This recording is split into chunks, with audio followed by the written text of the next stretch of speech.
Welcome to Eternal Darkness, where nightmares come to life. I'll be your host through these twisted tales tonight. Before we descend into the shadows, remember to like and subscribe to join our growing community of horror enthusiasts. Get comfortable, turn down the lights, and prepare yourself as we begin our journey into the unknown. 15 years I'd been leading hiking groups through those mountains, and I thought I'd seen everything the wilderness had to offer. Every Saturday from April through October, I'd take groups of 8 to 12 people along the same network of trails, pointing out wildlife, teaching them about the local flora, and making sure nobody twisted an ankle on the rocky paths. The work was predictable, safe, and honest. I liked it that way. That particular Saturday in late July started like any other. My group consisted of 9 people, mostly office workers from the city looking to spend their weekend breathing fresh air instead of recycled office ventilation. There was a married couple in their 50s, 3 younger women who worked together and were constantly taking photos, 2 brothers in their 30s trying to one-up each other with their hiking gear, and a quiet guy in his 40s who kept to himself. Standard group, normal people looking for a normal experience. We set out at 8 in the morning, the temperature already climbing into the 70s. The sky was cloudless, that deep blue you only get in the mountains during summer. The trail wound through a mixed forest of pine and aspen, and every so often we'd break through the tree cover to see the valley spreading out below us, patchwork farms and the occasional roof glinting in the sunlight. I led them at an easy pace, stopping every 20 minutes or so to let the slower hikers catch their breath. I pointed out a red-tailed hawk circling overhead, showed them fresh deer tracks in the soft earth at the trail's edge, and explained how to identify poison oak so they'd know to avoid it. The group was in good spirits, laughing and chatting among themselves. One of the brothers made a joke about the other one's expensive hiking boots already giving him blisters. Everyone laughed. It was exactly the kind of day I'd led 1,000 times before. By 11:30 we'd covered about 4 miles, and I could see some of them starting to flag. The sun was strong now, and even in the shade of the trees, the heat was building. Time for our scheduled break at Clearwater Stream, or at least that's what the local outfitters had always called it. The stream ran year-round, fed by snowmelt from higher elevations, and the water was always cold and clean. I'd been bringing groups there for over a decade. "All right, folks, we're going to take a break here," I announced, gesturing to the stream ahead. The sound of running water was already audible, that pleasant burbling that promised relief from the heat. "Fill up your water bottles, splash some water on your faces, and we'll have lunch." The group practically rushed forward, dropping their packs with sighs of relief. The married couple immediately sat on a flat boulder, pulling out sandwiches. The 3 women headed straight for the water, kneeling at the edge to dip their hands in and squeal about how cold it was. The brothers started arguing about whose fancy water filtration system was better. The quiet guy sat alone against a tree, methodically unpacking his lunch. I watched them for a moment, doing my usual head count and making sure everyone was accounted for. 9 people, all present, all safe. Good.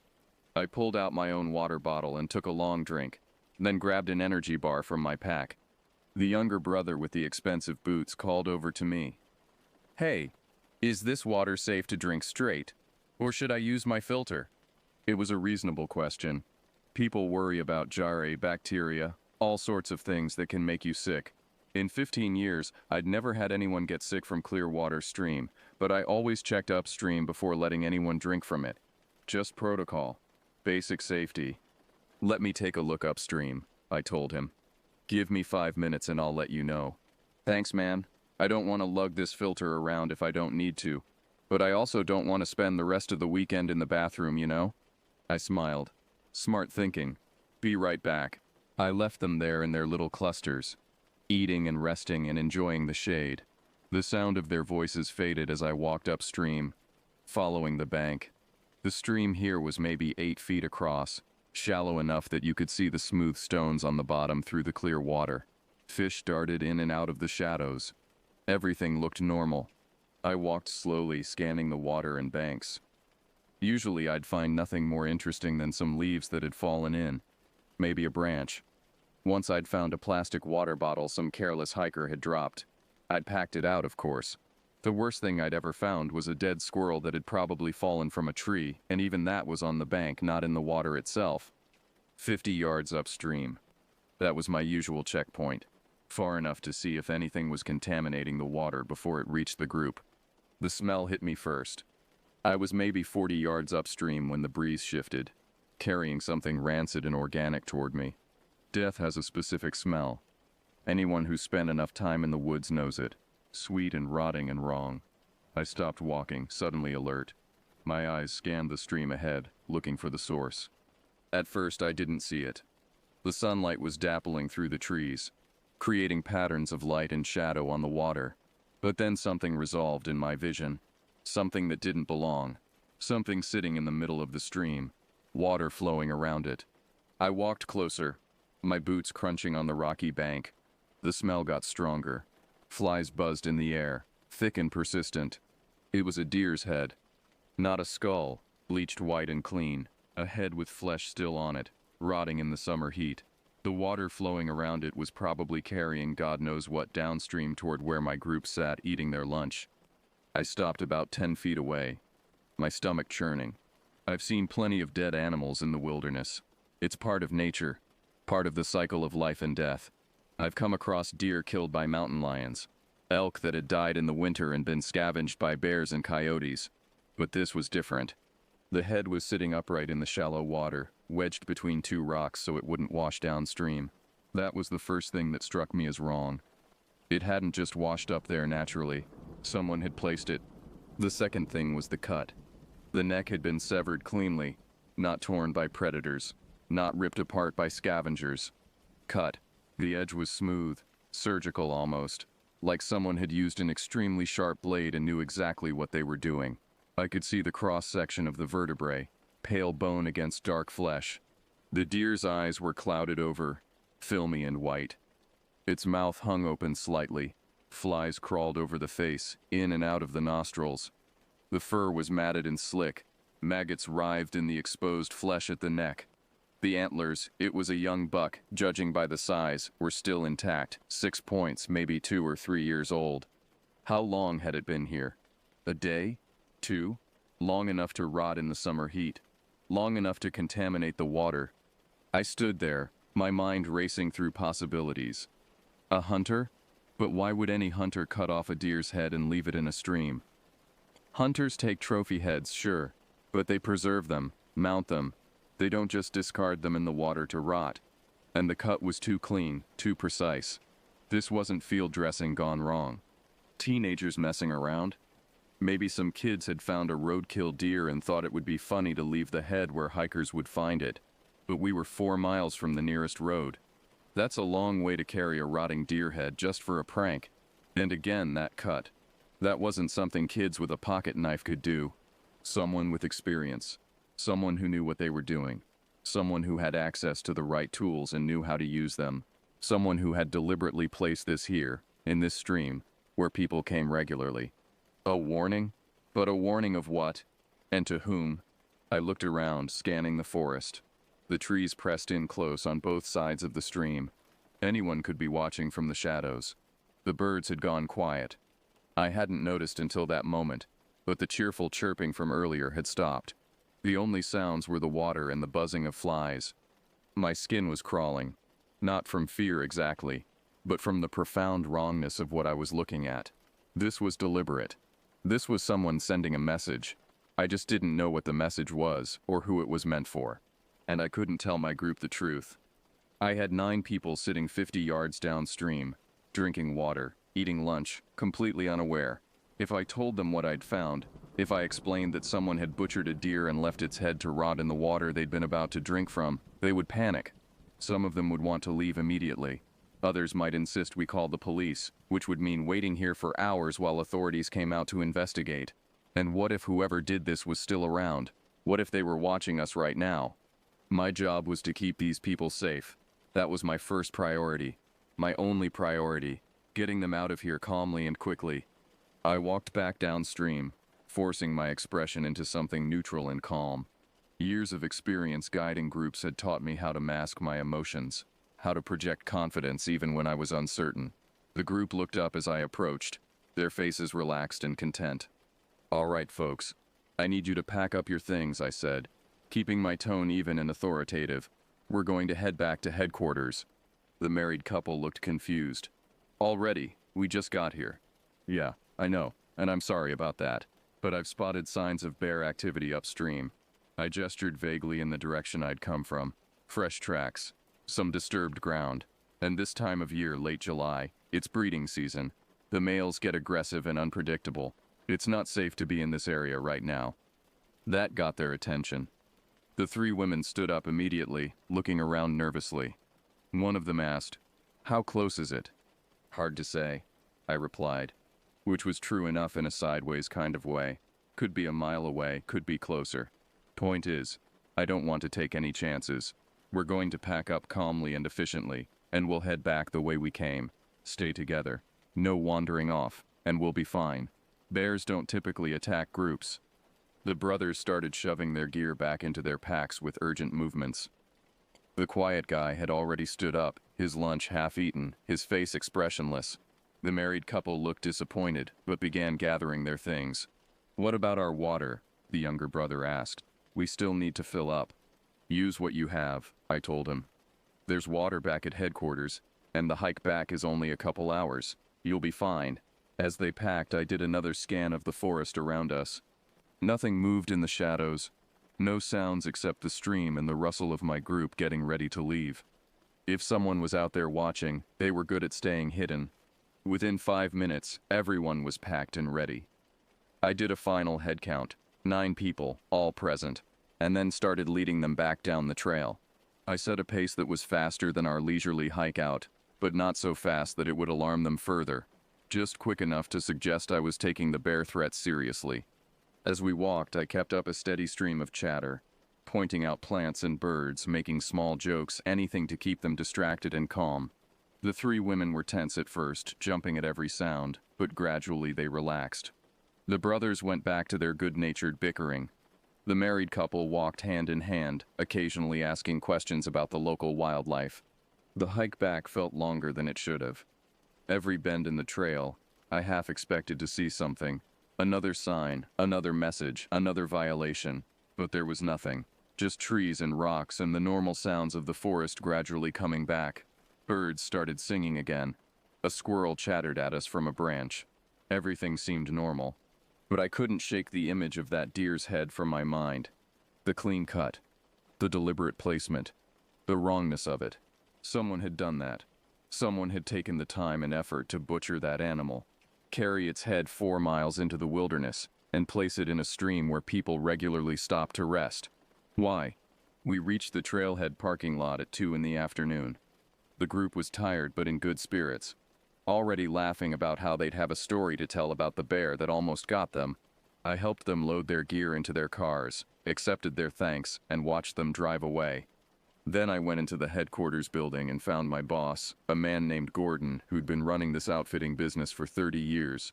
He was in his office, working on paperwork, and looked up when I knocked. "Back early," he observed. "Everything okay?" "Need to talk to you," I said, closing the door behind me. Privately.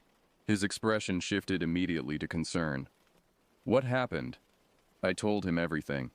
The deer's head, the clean cut, the placement in the stream. How I'd lied to the group about a bear to get them out of there. As I spoke, I watched his face go from concern to grim. When I finished, he was quiet for a long moment.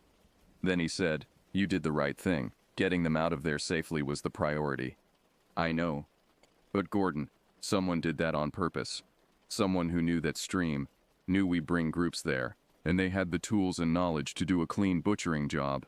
Could be some hunter with a grudge," Gordon suggested. "Maybe someone who got turned away from one of our tours, decided to mess with us. Maybe. But it felt like more than just messing with us. It felt like a threat."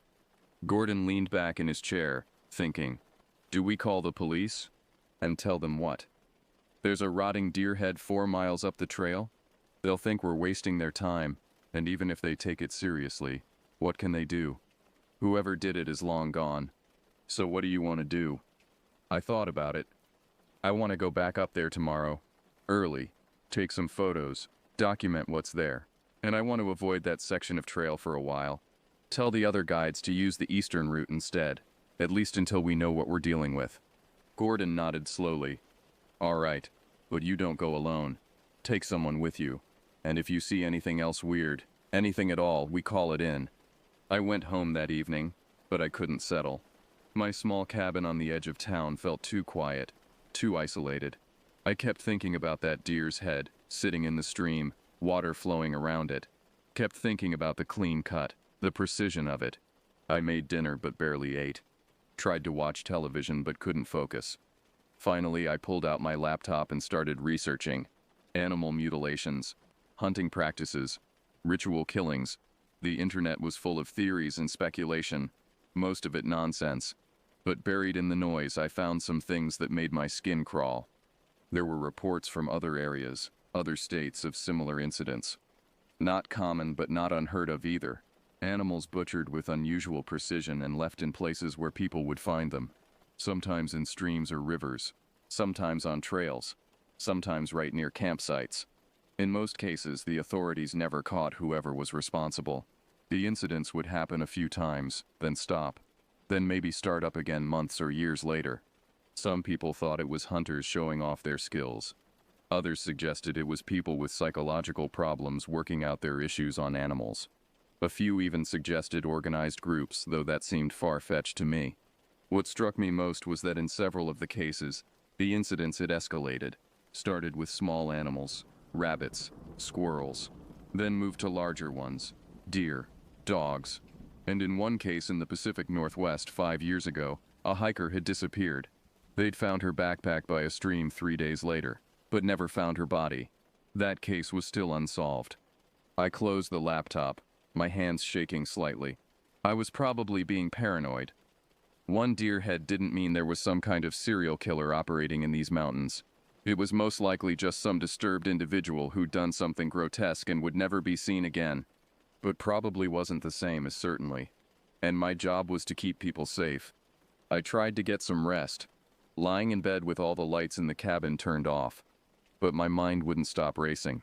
Every sound outside, the wind in the trees, an animal moving through the brush made me tense. I found myself straining to hear footsteps, to catch the sound of someone approaching. Nobody came. Nothing happened.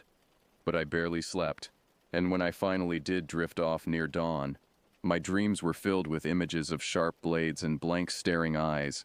The next morning I met Gordon and another guide named Phil at the trailhead at 6 a.m. We hiked up to Clearwater Stream in silence, making good time in the cool morning air. The forest was beautiful in the early light, peaceful and serene. It was hard to believe anything bad could happen in a place like this. When we reached the stream, the deer's head was gone. We stood there staring at the empty water. The rocks where it had been wedged were still there, but the head itself had vanished. No sign of it anywhere. No drag marks on the bank. No blood. Nothing. "Are you sure this is the right spot?" Phil asked, though his tone suggested he knew it was. "Positive," I said. "Right there, between those two rocks." Gordon waded into the stream, examining the area closely. "Could an animal have taken it? Bear or mountain lion?" "Possible," I admitted, "but usually they drag it onto the bank to feed, leave some trace. This is clean, too clean."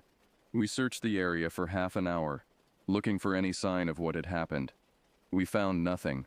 Whoever had placed the head there had come back and removed it, covering their tracks completely. As we hiked back down, I couldn't shake the feeling that we were being watched, that somewhere in the trees someone was observing us, pleased that we'd found their message and understood it, or maybe frustrated that we'd gotten people out before anything worse could happen. Gordon agreed to shift all tours to different trails for the next month. We'd monitor the situation, watch for any other unusual activity. He also contacted the local authorities, gave them a heads up about what we'd found. Though without any physical evidence, there wasn't much they could do. In the weeks that followed, nothing else happened. No more animal remains. No strange signs. Life went back to normal. I kept leading tours, kept taking groups into the mountains, kept teaching them about the wilderness and how to stay safe in it. But I never went back to Clearwater Stream, and I never told anyone the whole truth about what I'd found that day, except Gordon and Phil. The people on that hike still think they were saved from an aggressive bear. They have no idea how close they came to something potentially much worse. Sometimes, late at night, I still think about it, about the precision of that cut. about someone skilled and deliberate enough to leave that message and then remove all evidence, about the fact that they're still out there somewhere, maybe doing the same thing on different trails, in different places. But mostly I think about the 9 people I kept safe that day. I think about how I made the right call, got them out before they saw something that would haunt them, before something worse could happen. In 15 years of guiding, that's always been my job, keeping people safe no matter what. And that's what I did. That's all that really matters in the end.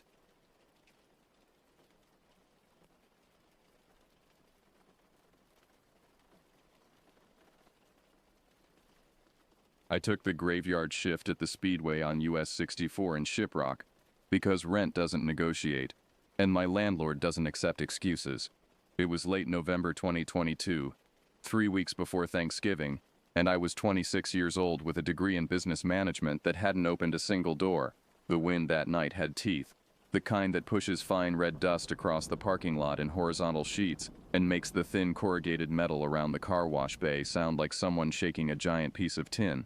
The temperature had dropped to 28 degrees by the time my shift started at 10 p.m. Nights at the Speedway follow a rhythm if you can tolerate the isolation.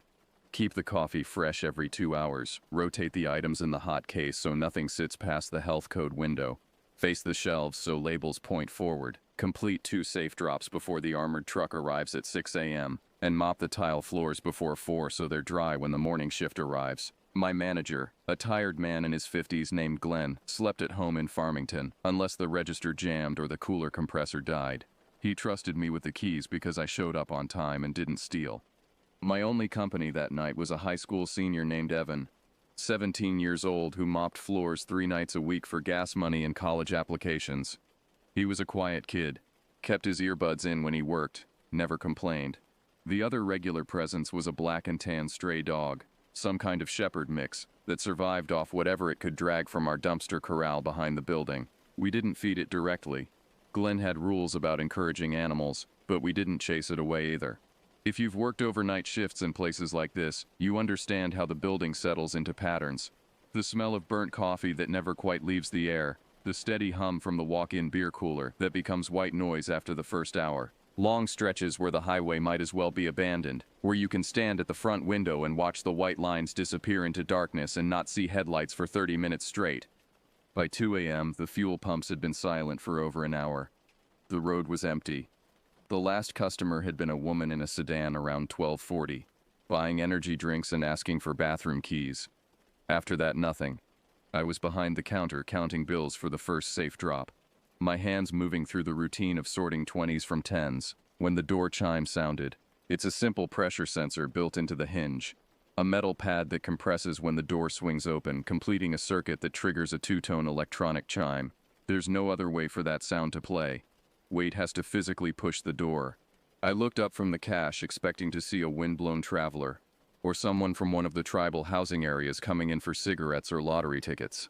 The entry area was empty. Both doors we have a double set for the winter wind were completely closed. No gap, no movement in the rubber seals, no draft moving the promotional posters taped to the glass. The air in the store hadn't shifted at all. I could still smell the bitter edge of old coffee and the faint sweetness from the hot case where we kept taquitos and breakfast sandwiches under heat lamps. I came around the counter anyway, my shoes squeaking slightly on the tile, because you check even when you feel foolish for checking. It's part of the job. You develop paranoia about shoplifters and people casing the register for later. I walked down the first aisle, past the chips and cookies, checking the blind spots created by the tall shelving units. Nothing. The second aisle with automotive supplies and phone chargers was equally empty. I was returning to the counter when I noticed the yellow mop bucket near the bathroom hallway. The water inside had ripples. Not the random disturbance from the building settling or the cooler compressor kicking on. These were concentric circles moving outward from the center point in perfect geometry, the way water responds when something passes close enough to disturb the air pressure above its surface. I stopped and watched those ripples expand and fade, each ring taking about 3 seconds to reach the edge of the bucket and disappear against the plastic. That's not caused by a draft. That's not caused by footsteps on a floor with give. That requires something moving past at close range, displacing air with enough volume to create a pressure differential. I stood there feeling my heart beat in my throat until the water went still and glassy again. Then I walked to the front windows, convincing myself someone had pulled into the lot without me hearing over the ambient noise of the coolers and freezers. The parking area was empty except for my car and Evan's old truck. Overhead, the canopy lights created bright pools around each pump island, throwing sharp shadows. That's when I saw the stray dog. The animal was near the dumpster corral at first, doing its usual patrol, head down, moving in that efficient trot dogs use when they're working. Then as I watched, it froze. Every muscle locked, the posture change was instant and complete. Its hackles rose in a line from shoulders to tail, making its silhouette twice the normal width. It stared at something near the front entrance, something I couldn't see from my angle inside, and began taking slow, stiff steps backward, not running, not turning away, moving in reverse while maintaining eye contact with whatever held its attention. I've seen dogs react to threats before, aggressive posturing, barking, the decision to fight or flee. This was different. This was the hardwired response that lives deeper than training. The thing that kept dogs alive for thousands of years before humans put them in houses. The dog continued its backward walk, legs rigid, until it reached the edge of the light pool. Then it turned and bolted into the darkness beyond the property fence, becoming invisible in seconds. My hands were cold. I realized I'd been holding my breath. The clock above the register showed 2:14 a.m. I was about to call Evan from the back stockroom when I saw the figure. It was standing under the canopy at Pump 8, positioned exactly where a person would stand when fueling a vehicle. But there was no vehicle. No car, no truck, no motorcycle. Just that shape holding position in the bright circle of overhead light. The proportions were wrong. Too tall. Perhaps 7 feet. Maybe more. Too narrow through the shoulders for that height. As if someone were standing with their arms pressed tight to their sides and their shoulder blades pulled up and forward. Wind pushed a sheet of red dust through the rectangle of light, swirling around the pump island and the concrete pad. The figure didn't react to the wind, didn't shift weight or adjust its stance, just stood there, static, in a place where people usually hold nozzles and watch the digital counter climb. I took one step toward the door and stopped. The glass gave me a clean sight line. No headlights approached from either direction on the highway. No engine sounds penetrated the building, just that shape and the wind, and my own breathing getting shallow. "You want me to lock it?" Evan asked from somewhere behind me. He'd emerged from the stockroom carrying a box of napkins for the hot case dispenser.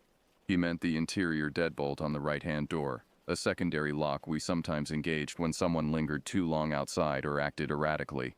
"Not yet," I said, surprised my voice sounded level. "Finish the mop work in front so we're not slipping on wet tile if we need to move quickly." The shape wasn't at Pump 8 when I looked again. It was at the ice freezer along the front wall, the big chest unit where we kept bagged ice for customers. No transition that I saw, no walking motion between the 2 points. Just there, at the freezer, one moment absent and the next moment present. The heavy lid lifted an inch on its hinges. White fog spilled out, not billowing like steam, but flowing like something denser than air, pouring over the edge and spreading across the concrete in a thin layer before dissipating. The fog had that particular quality that only comes from commercial freezer air, sharp with cold and slightly chemical from the refrigerant. The lid came back down with a soft contact, the rubber seal compressing quietly, not the hard clack it makes when customers let it drop from full height, but controlled as if someone had guided it closed with both hands. I made myself breathe slowly, pulling air in through my nose and out through my mouth. The way I'd learned in a first aid class years ago when they taught us about controlling panic. I told myself eyes make mistakes in low light. I told myself glass creates reflections and distortions, especially at night when interior and exterior lighting create competing sources. I moved 2 steps left to eliminate the glare from the hot case, and looked again at my new angle. The freezer lid was closed. The area around Pump 8 was empty. Nothing moved outside except dust in the wind. What disturbed me next wasn't an object moving through space. It was the way one section of the window changed character. We have a long run of plate glass windows across the front, broken into individual panes by vertical metal mullions. At 2:29 a.m., I checked the register clock. A rectangular section of glass went dark at the top third, the way it does when someone stands inches away on the opposite side and blocks the exterior lights. There was no face visible, no features I could identify, just a vertical section of deeper darkness at the wrong height, held stationary like someone lining up their position with the register. I took 2 steps backward until the candy rack provided cover to waist height. When you've been robbed once, and I was robbed at a different job 3 years ago, a man with a knife who took $400 and left me shaking in the back office, you remember distances, you remember sight lines and exit paths. The front mat to the counter measures about 15 feet. The counter to the bathroom hallway is 10 feet. The office door is behind the counter, always unlocked until 3 a.m. when I do the second safe drop. "Lock it," I said to Evan. I heard the small metallic click as he engaged the interior deadbolt on the right-hand door. Immediately, the handle jiggled half an inch. Testing. Then the entire door pressed inward against the latch, not with impact force but with steady, increasing pressure. The kind you feel with your palm against glass when a strong person leans their weight from the other side. The rubber weather stripping around the frame made a long, dragging squeal. The metal handle produced a dry squeak of stressed components. I put my hand flat against the glass to gauge the force. You can feel load transfer through laminated glass if you pay attention. The door eased back slightly, releasing pressure. Then it pushed again, testing whether sustained force would overcome the lock mechanism. We have an intercom button at the register, originally installed so staff could communicate with customers at the fuel pumps without opening the door during winter. I hit that button without thinking, acting on some instinct I didn't examine. Static crackled through the small speaker mounted near my left ear, the white noise of an open channel. Then I heard a breath. Not a word, not a vocalization, just one long drawn inhalation, the sound of air moving through a throat and into lungs. The breath held for perhaps 2 seconds. Then the channel cut to silence. I released the button. My finger left a damp print on the plastic. I didn't press it again.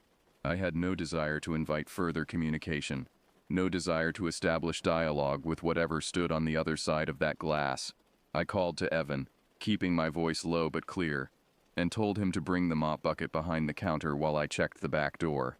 He rolled the bucket toward me, and it clacked heavily over the floor drain, water sloshing against the plastic sides and nearly spilling. I retrieved the steel bar we used to secure the back door during delivery hours. A heavy piece of solid metal about 4 feet long that dropped into mounting brackets and couldn't be lifted from outside. I set it on the floor within reach by my feet. I didn't want to be the person who left that bar in the office because carrying it seemed paranoid. The scraping started at 2:48 a.m. If you've worked a loading dock, you know the sounds. You know wooden pallets sliding against concrete. You know hand trucks rattling over uneven surfaces. You know the distinctive slap of shrink-wrap plastic catching wind. This was different. This was metal on metal, a thin edge being dragged deliberately across the galvanized steel of the roll-up delivery door.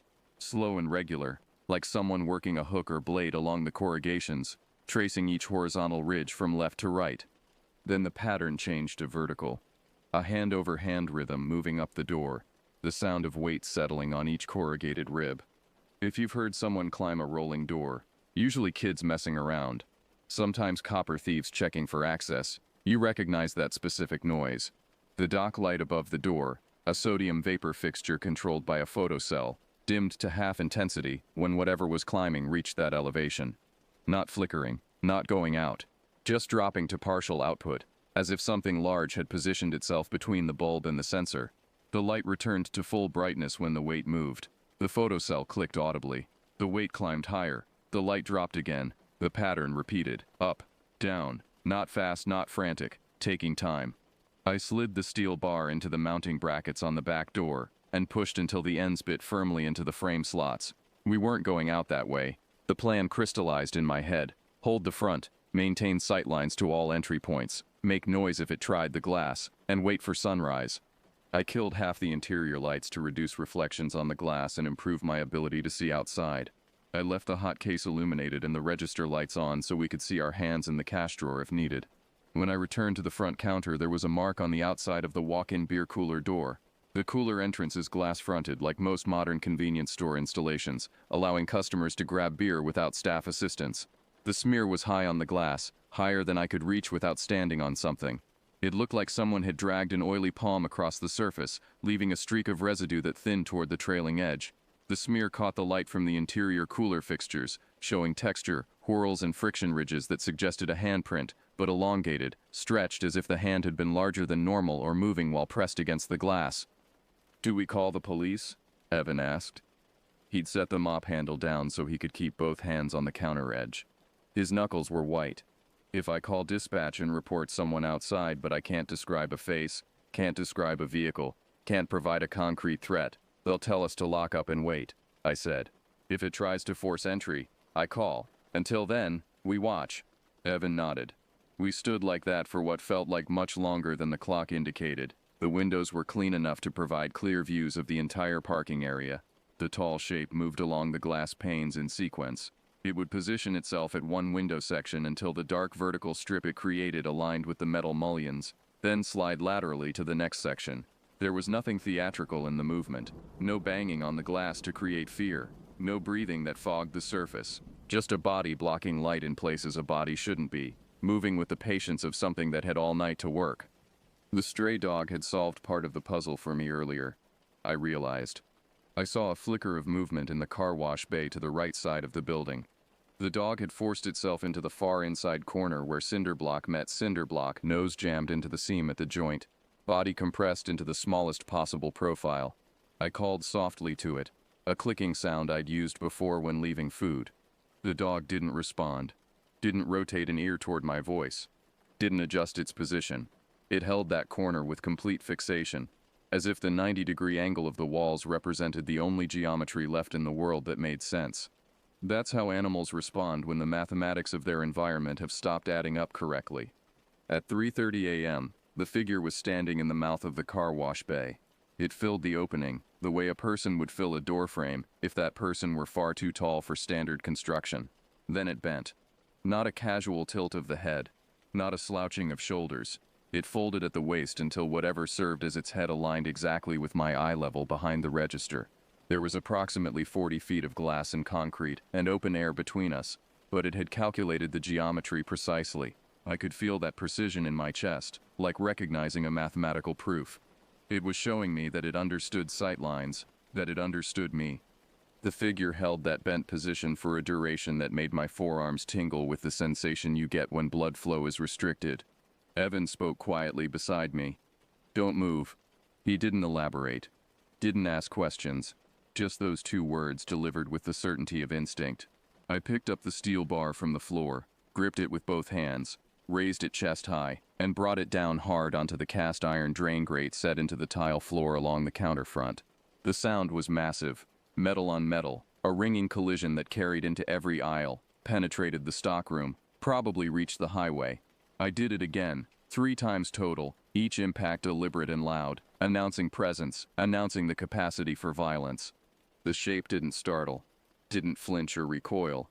It straightened in a single smooth motion, not in stages, not like a person unbending, but as if someone had pulled a string and returned it to vertical. In that same moment, it was farther from the bay opening than a single step should carry anything. Not teleportation, not magic. Just movement that covered more distance than the motion should allow. Physics bent slightly and then snapped back. Another held moment, the figure now standing in open space between the bay and the fuel pumps. Then nothing. Empty space where it had been, gone from view but not forgotten. We watched the windows and saw nothing for a long time.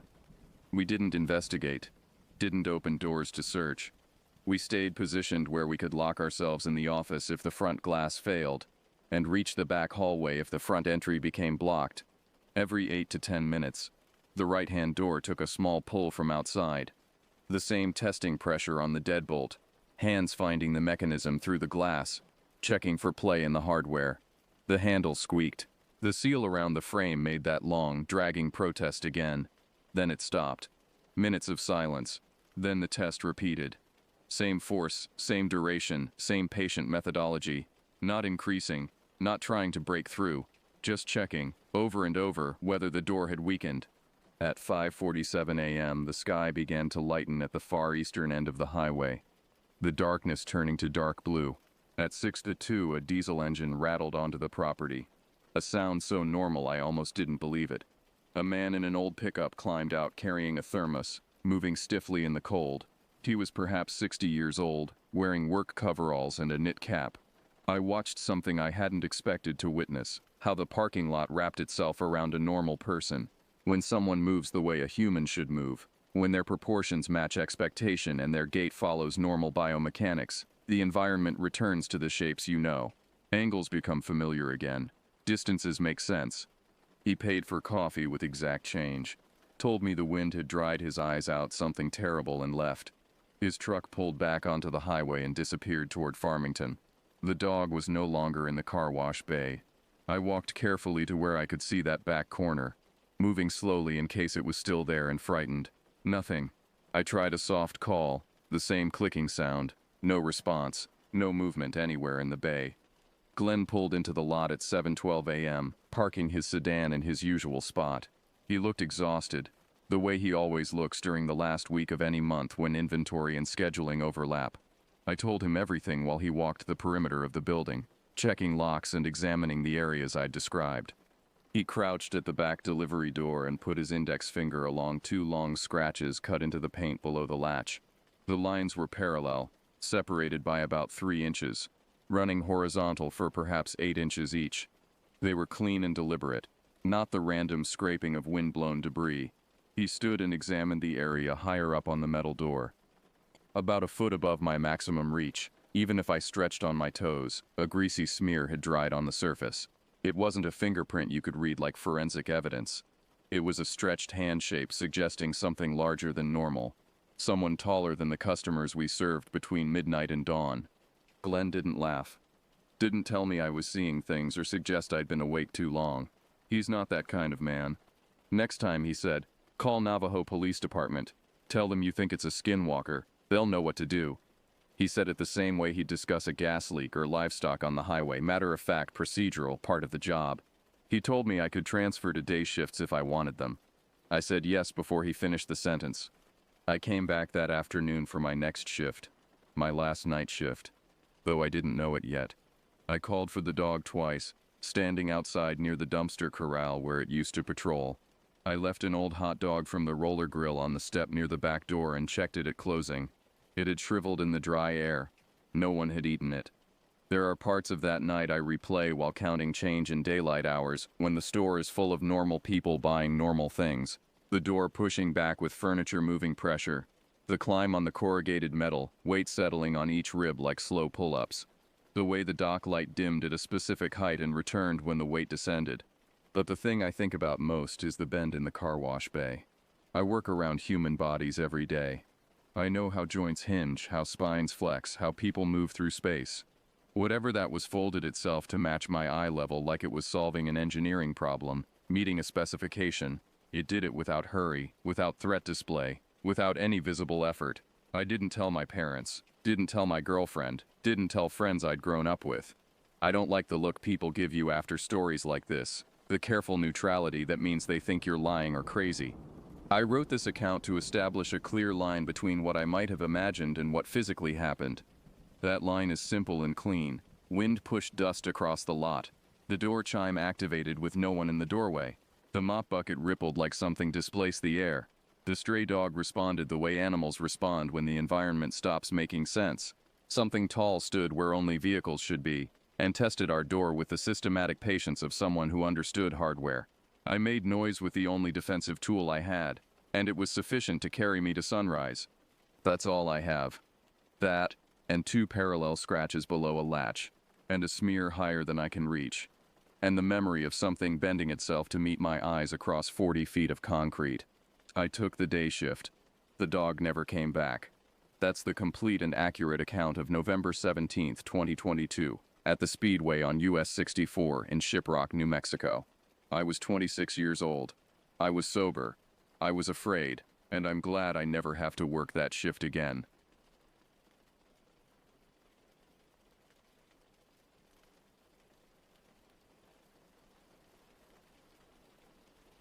My name is Jared Thompson, and this all happened back in 2017 when I was living off the grid about a dozen miles south of Fort Kent, Maine, tucked in a damp patch of forest where the pines pressed so tight against my cabin that it sometimes felt like I'd built the place inside a green coffin.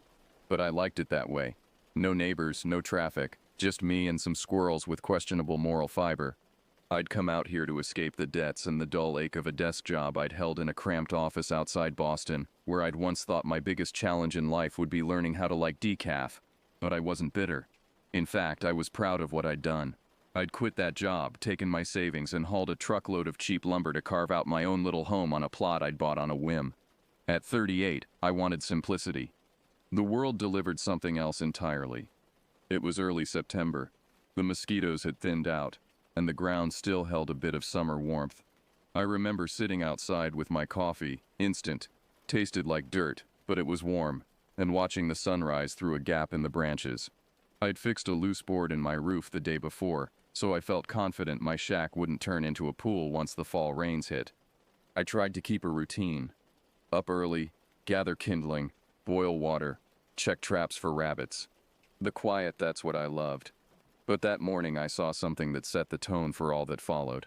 While I was washing my face at the creek, I noticed footprints near the bank. Boots, heavy tread, maybe 2 people. I knew I never had visitors, and as far as I was aware, there were no trails nearby. No reason for anyone to pass through. The soil was soft, and the prints looked fresh. I remember feeling uneasy, but I shrugged. Probably hunters scouting deer, I thought. This was Maine. People passed through at odd hours. I tried not to worry. But as I followed the prints along the bank, I noticed something strange about them. They circled back toward my cabin, lingering near the windows.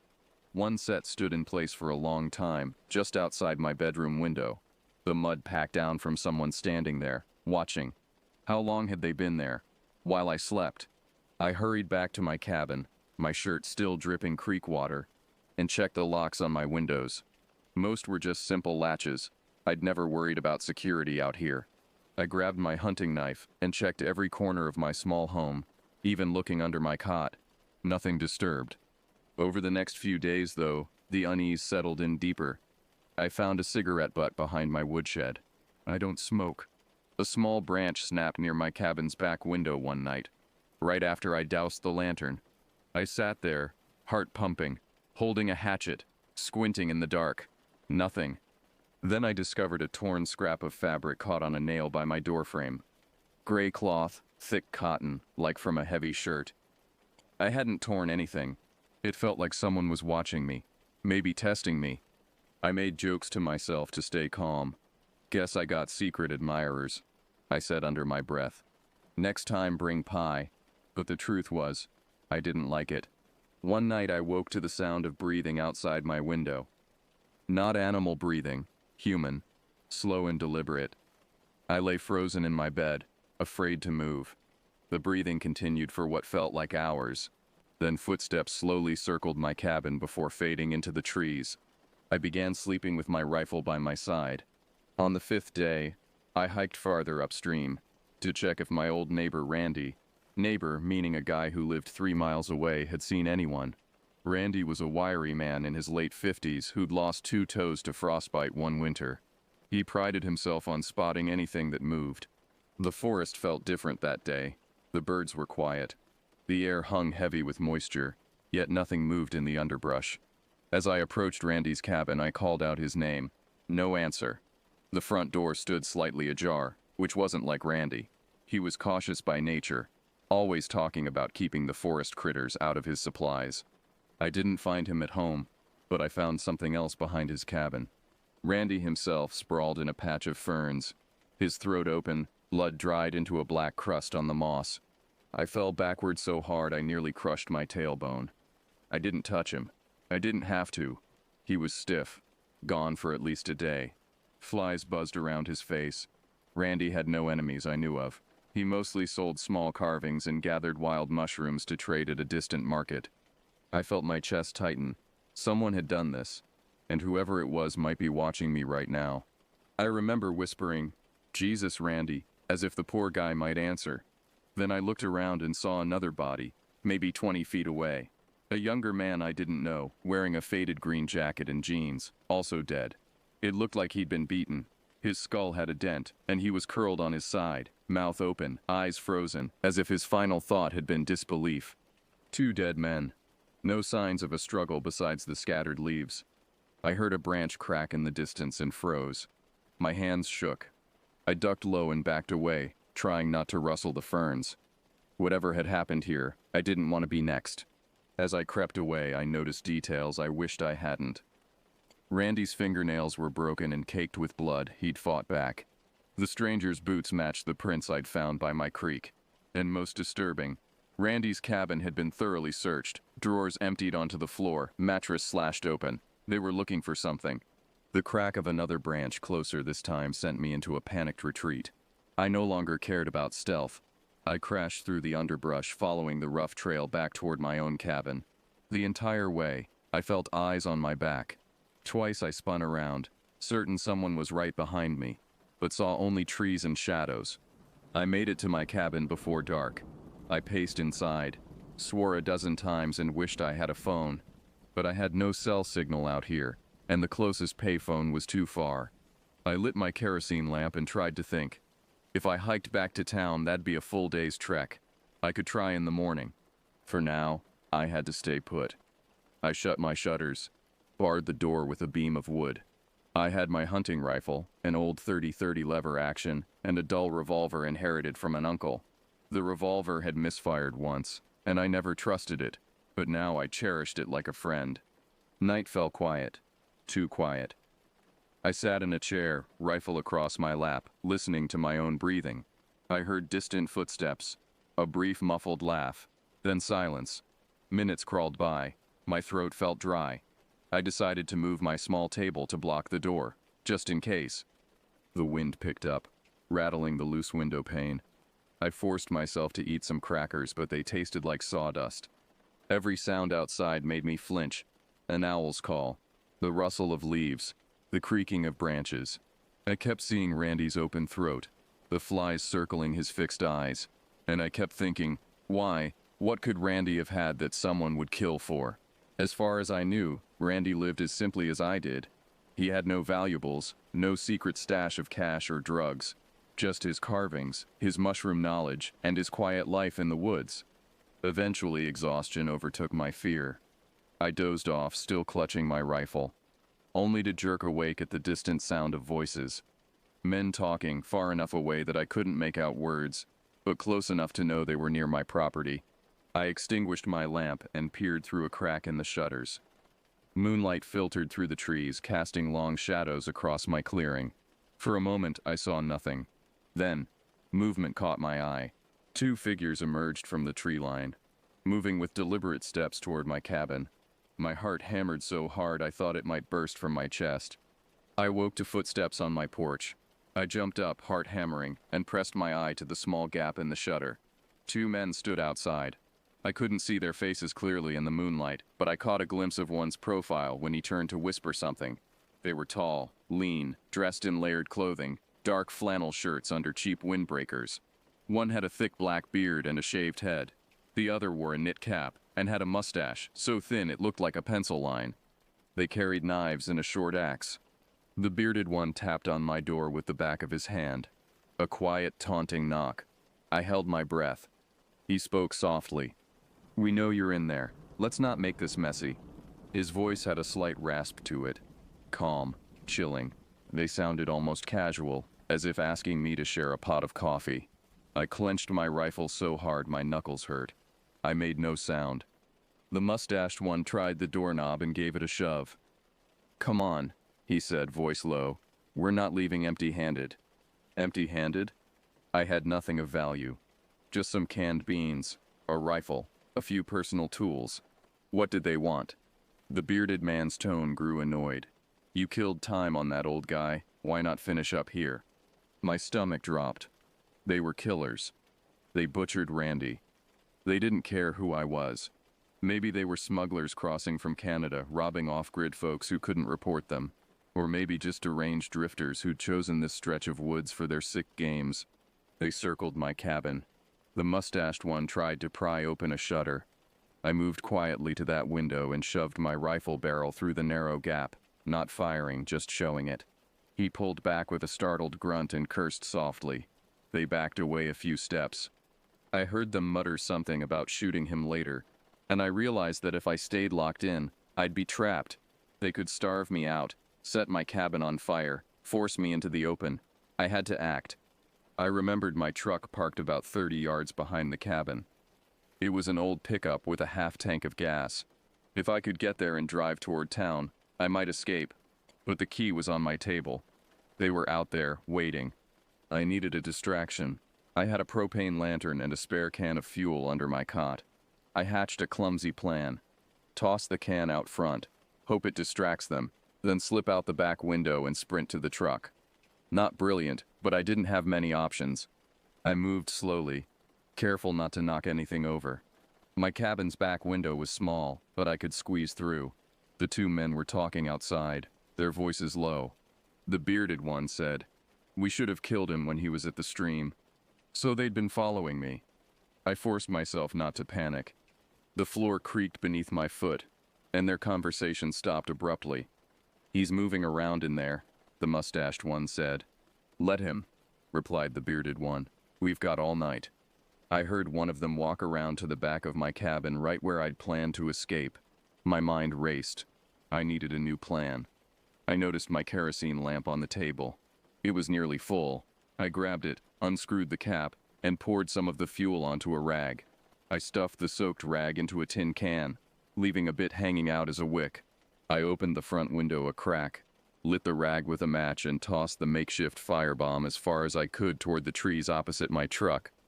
It landed with a dull thud and burst into flames, igniting the dry pine needles around it. "Fire!" one of them shouted. I heard their boots pounding as they ran toward the flames. I opened the back window as quietly as I could. The night air smelled of damp earth and now smoke. I grabbed my propane can, crawled halfway out, and tossed it with a dull thump onto the far side of the clearing, hoping they'd go check. I heard them hush. Then I lobbed a stone in another direction to create confusion. One of them said, "What the hell was that?" I seized the moment, slipped through the window, and crouched behind a stump. My heart pounded so loud I feared they could track me by sound alone. I crept around the side of the cabin. Their footsteps moved away for a moment. I risked a glance. They were about 20 feet off, searching the darkness. I bolted for the truck, staying low, trying not to breathe. My foot caught on a root, and I stumbled, crashing onto my knees. The noise drew their attention. "He's here," yelled the mustached one. They ran toward me. I scrambled up, fumbled for my keys in my pocket. I reached the truck, yanked the door, jumped in. The interior smelled of stale coffee and old pine needles. I shoved the key in the ignition, praying it would start. The engine coughed but started. Headlights cut through the trees. One of the men hurled something, maybe the axe, at my windshield. It cracked but didn't shatter. I slammed the gas. The truck lurched forward. They yelled. I caught a glimpse of the mustached one in the beam. He wore dirty jeans and had a long scar running down his left forearm. He rushed at me, knife raised. I swerved. The truck clipped him. He dropped out of view. I didn't want to kill anyone, but these men had murdered Randy and that other poor soul. They were going to kill me. My hands shook on the wheel. As I sped into the night, I saw in the rearview mirror that the bearded man chased me a few steps, then stopped. The mustached one lay still on the ground. I wasn't proud, but I was alive. Branches scraped the sides of the truck as I veered down the narrow track, heading toward the main road. I didn't know if they had a vehicle or would follow me. I focused on reaching town. My headlights bounced wildly over the rutted path. The night pressed in on all sides.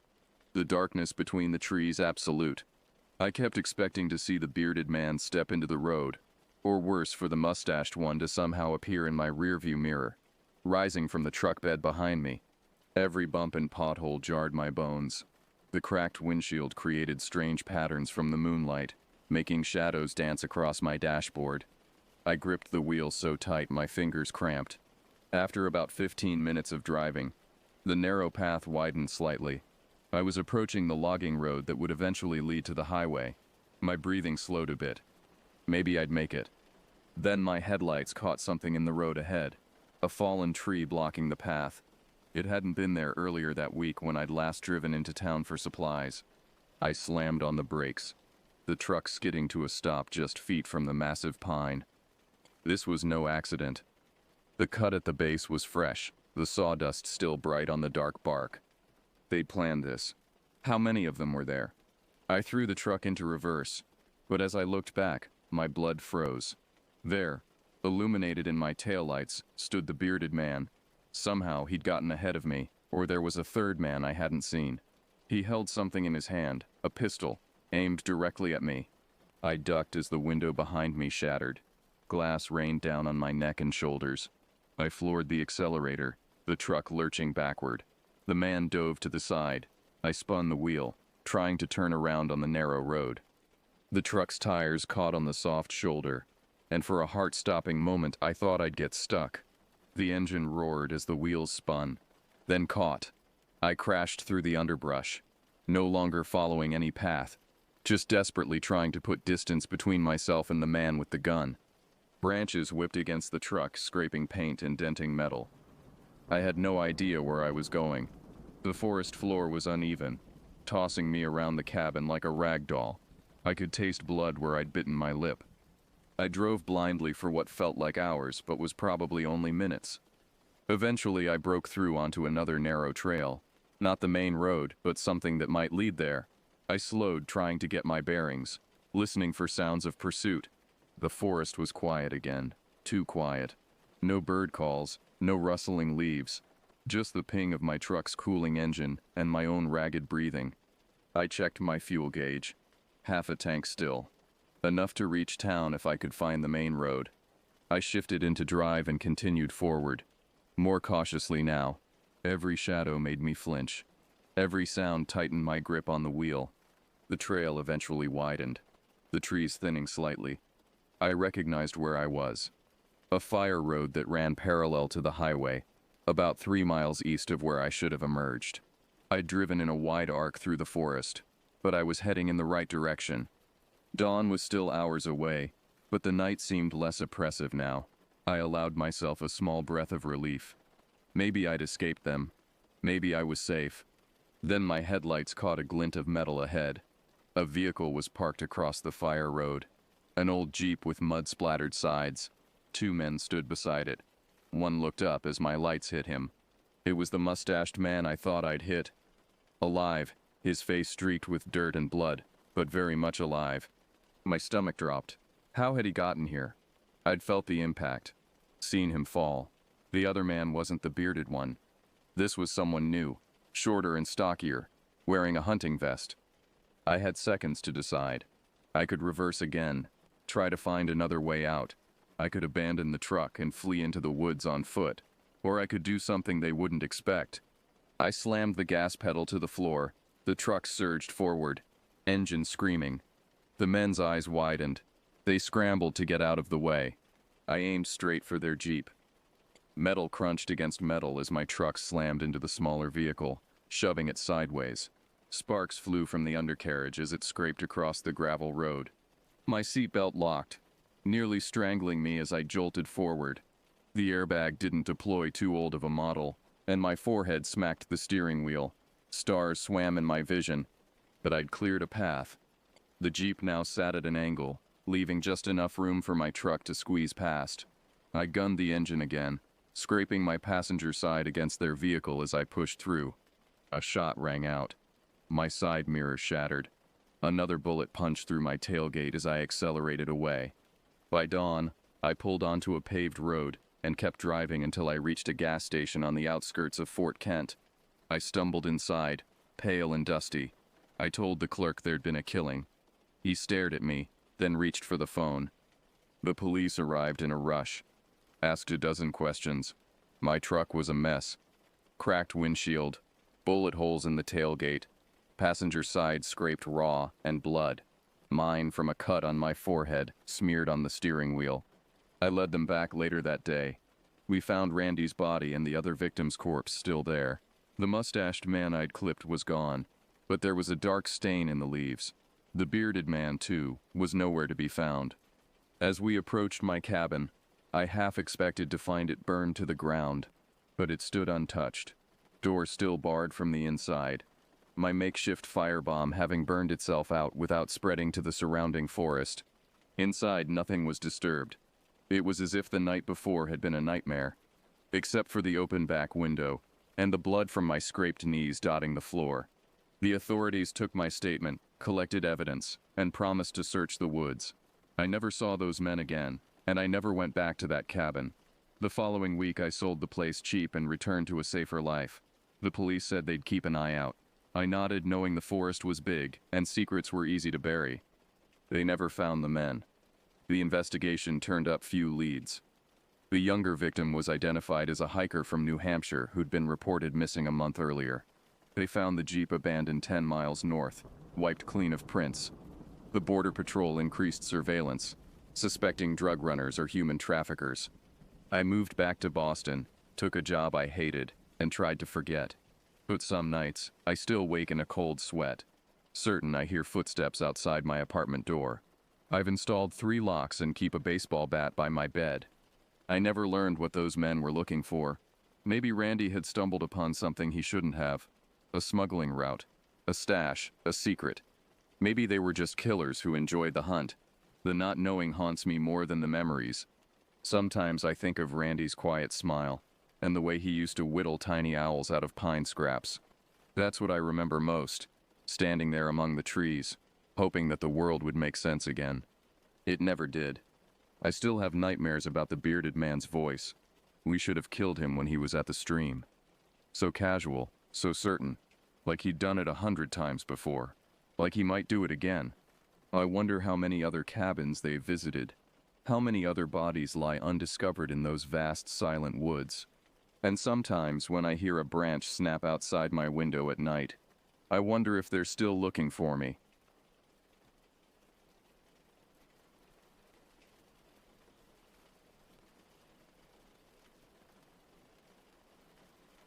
My name is James Jones, and I am 63 years old. This is the story of what happened to me on August 14th, 1998, and the days that followed. It's a tale that still haunts me to this day, one that changed my life and the lives of everyone in our small town forever. I was a search and rescue officer in a small town in Maine, not far from the Canadian border. Millbrook, as we called it, was the kind of place where everyone knew everyone, and nothing much happened. It was a town of barely 2,000 souls, nestled between dense forests and rugged mountains. The kind of place where you could leave your doors unlocked at night and not think twice about it. I'd lived in Millbrook all my life. Born and raised here. I'd seen the town change over the decades, but not by much. We got a new stoplight at the intersection of Main and Elm in '85, and the old Miller's General Store became a Walmart in '92, much to the chagrin of the older folks. But other than that, Millbrook remained largely untouched by time. I took to my job as a search and rescue officer with a dedication that some might call obsessive. In a town where the most exciting thing that happened was Mrs. Johnson's cat getting stuck up a tree, I suppose I needed something to pour my energy into, and let me tell you, nothing could have prepared me for that summer. August 14th, 1998, started like any other day. I woke up at 5:30 a.m., just as the first rays of sunlight were beginning to peek over the mountains. My wife Sarah was still asleep. We'd been married for 35 years, and she was used to my early mornings by now. I kissed her softly on the forehead before heading downstairs. The house was quiet, save for the gentle hum of the refrigerator and the distant chirping of birds outside.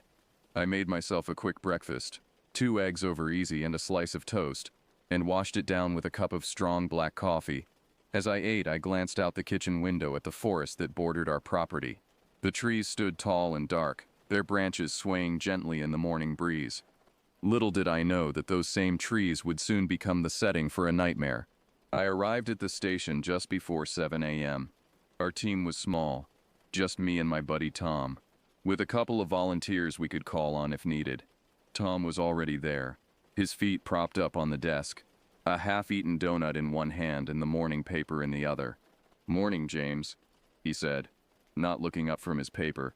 "Anything exciting happen on your way in? Maybe a squirrel crossed the road?" I chuckled, pouring myself another cup of coffee. This one was stale, having sat in the pot since yesterday afternoon, but I didn't mind. "Not today, Tom, but who knows? Maybe we'll get lucky and have to rescue old Mrs. Johnson's cat again." Tom laughed, finally putting down his paper. "God, I hope not. That beast nearly took my eye out last time." We settled into our usual routine, checking equipment, going over maps of the area, and discussing any potential trouble spots. The summer had been unusually dry, and we were worried about the risk of forest fires. Little did we know that fire would be the least of our worries. It was around 10 a.m. when the call came in.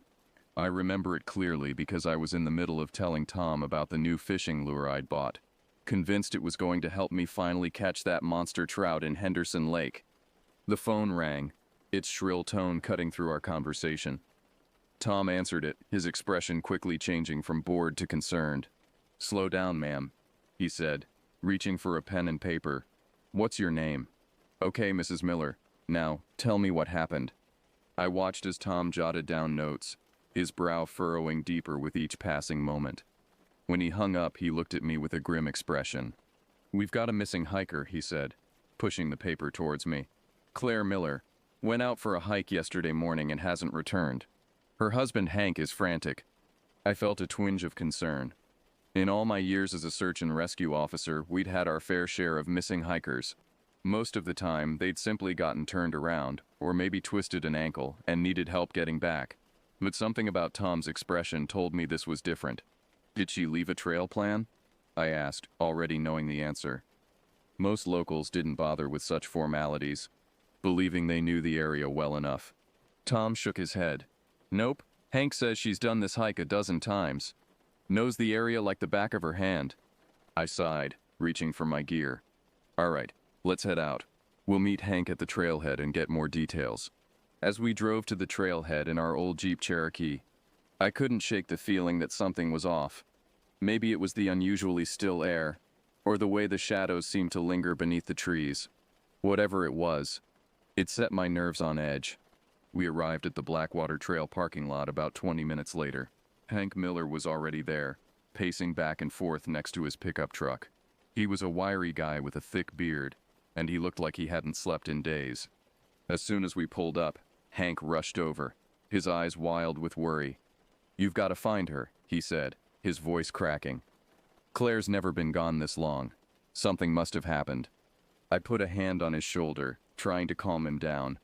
"We'll find her, Hank. But first we need you to tell us everything you can about when you last saw Claire, and what she was wearing." Hank took a deep breath, running a hand through his beard. "She left yesterday morning, around 8 a.m., said she was going to do the Blackwater Loop, like she's done 100 times before. She was wearing hiking boots, jeans, a blue t-shirt, and a red scarf. She had a small backpack with water and some snacks." Tom jotted down the details while I studied the trailhead map. The Blackwater Loop was a popular hiking trail, about 10 miles long. It led up through dense forest, along the edge of a steep ridge, and then back down to the parking lot. Under normal circumstances, it would take an experienced hiker like Claire about 5 to 6 hours to complete. "When did you realize something was wrong?" I asked Hank. He shook his head, his eyes filling with tears. "She said she'd be back by dinner. When she wasn't home by 8 p.m., I started to worry. I drove out here, but her car was still in the lot. I hiked a bit of the trail, calling her name, but it was getting dark. I should have called you guys sooner. I thought maybe she'd just lost track of time, you know?" I nodded, understanding his hesitation. In a small town like ours, people often tried to handle things on their own before calling for help. But now, Claire had been missing for over 24 hours, and every minute counted. "All right, Hank," I said, grabbing my pack from the Jeep. "Tom and I are going to head out now. We've called in a couple of volunteers to help with the search. I need you to stay here at the trailhead. If Claire makes it back on her own, I want you to be here to meet her. Can you do that?" Hank nodded, though I could see he wanted to come with us. "Yeah, I can do that. Just find her, okay?" I promised we would, but as Tom and I set out on the trail, I couldn't shake the feeling that this search was going to be anything but routine. The forest seemed to close in around us, the trees casting long shadows across the path. And somewhere in those woods, Claire Miller was waiting to be found. Little did I know that this was just the beginning of a nightmare that would change our town forever. The Blackwater Trail started innocently enough. The first mile or so was well maintained, with clear markers and even a few benches for hikers to rest. But as Tom and I pushed deeper into the forest, the trail became rougher, the undergrowth thicker. We called out Claire's name every few minutes, our voices echoing through the trees. But the only response was the occasional chirp of a bird, or the rustle of leaves in the breeze. "You think she could have fallen off the ridge?" Tom asked as we paused to check our map. I shook my head. "Unlikely. Hank said she's done this hike many times. She'd know to be careful there. We pressed on, our eyes scanning the ground for any sign of disturbance. A broken twig, a scuff mark, anything that might indicate Claire had passed through. But the forest floor was frustratingly pristine. As the hours ticked by, my concern grew. We should have found some trace of her by now. Even if she had gotten turned around, she should have eventually made her way back to the main trail. It was late afternoon when we reached the ridge. The view from up here was breathtaking. Miles of unbroken forest stretching out to the horizon, the mountains looming in the distance. On any other day I might have paused to admire it, but today all I could think about was Claire, lost somewhere in that vast expanse of wilderness. "James," Tom called out, his voice tight. "You need to see this." I hurried over to where he was crouched near the edge of the ridge. At first I didn't see what had caught his attention, but then I noticed it. A small scrap of red fabric caught on a thorny bush. "You think it's from her scarf?" Tom asked as I carefully untangled the fabric. I nodded grimly. "Looks like it, but why would she have come this close to the edge?" We searched the area thoroughly, calling Claire's name with renewed urgency, but there was no response, no other sign of her passage. As the light began to fade, we were forced to make a difficult decision. It wasn't safe to continue searching in the dark, especially in such treacherous terrain. "We need to head back," I said, hating the words even as I spoke them. "We'll come back at first light with more people." Tom nodded, his face etched with worry. "I don't like leaving her out here, James." "Neither do I replied. "But we won't do her any good if we get lost or injured ourselves." We made our way back to the trailhead in silence, each lost in our own thoughts. I couldn't shake the image of Claire, alone in the darkening forest. Was she hurt? Lost? Or had something more sinister befallen her? Hank was still at the parking lot when we returned, pacing back and forth. The hope in his eyes when he saw us approach quickly turned to despair when he realized Claire wasn't with us. "You didn't find her," he said, his voice hollow. I put a hand on his shoulder. "We found a piece of fabric that might be from her scarf. We'll go back out at first light with more searchers. We'll find her, Hank." He nodded, but I could see the fear in his eyes. "Can I come with you tomorrow?" I hesitated. Having family members join searches could be complicated. They often pushed themselves too hard, took unnecessary risks. But I could see the determination in Hank's face. "All right," I said. "But you follow our lead, understood? No going off on your own." He agreed readily, and we made plans to meet back at the trailhead at dawn. As Tom and I drove back to the station, the forest seemed to loom around us, darker and more menacing than I'd ever seen it. That night, as I lay in bed next to Sarah, sleep eluded me. Every time I closed my eyes, I saw Claire, lost and alone in the woods. And beneath that worry was a growing sense of unease, a feeling that we were missing something, that there was more to Claire's disappearance than a simple hiking accident. Little did I know how right I was, or how much our lives were about to change. The next morning dawned gray and misty. I was already awake when my alarm went off at 4:30 a.m., having barely slept. Sarah stirred beside me as I got up. "Be careful out there," she murmured, her eyes still heavy with sleep. I leaned down and kissed her forehead. "Always am. I'll call you when I can." The drive to the station was eerily quiet. The streets of Millbrook were empty, the shops dark. Only the 24-hour diner showed any signs of life. A lone truck driver visible through the window, nursing a cup of coffee. Tom was waiting for me at the station, along with 4 volunteers. Mike and Sarah Johnson, a married couple who ran the local hardware store, and brothers Pete and Dave Thompson, who worked as loggers. All of them had search and rescue training, and I was glad to have them with us. We went over the search plan, dividing the area into grids. We'd start from where we'd found the scrap of fabric and work our way outwards. I stressed the importance of staying in radio contact and not taking any unnecessary risks. "Remember," I said as we finished our briefing, "our priority is finding Claire, but we also need to make sure all of us get home safe. Any questions?" There were none. We loaded up our gear and headed out to the trailhead. Hank was already there when we arrived, looking like he hadn't slept a wink. I couldn't blame him. The worry etched on his face made him look a decade older than his actual age. "Any news?" he asked as soon as we pulled up. I shook my head. "Nothing yet, Hank. But we've got more people today. We'll find her. We split into 3 teams.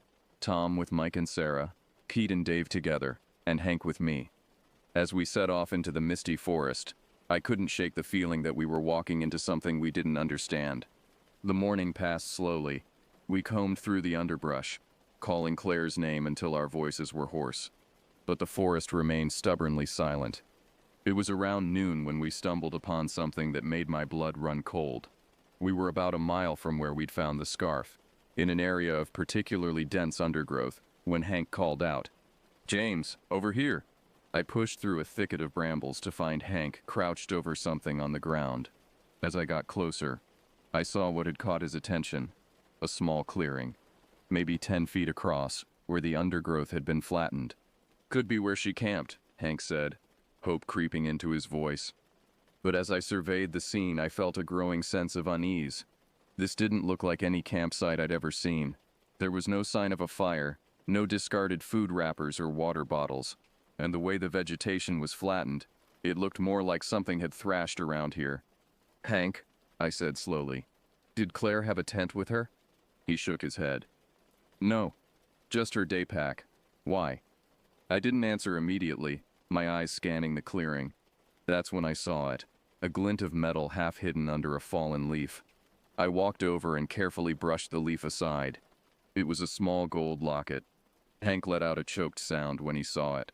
"That's Claire's," he said, his voice barely above a whisper. "I gave it to her on our 20th anniversary."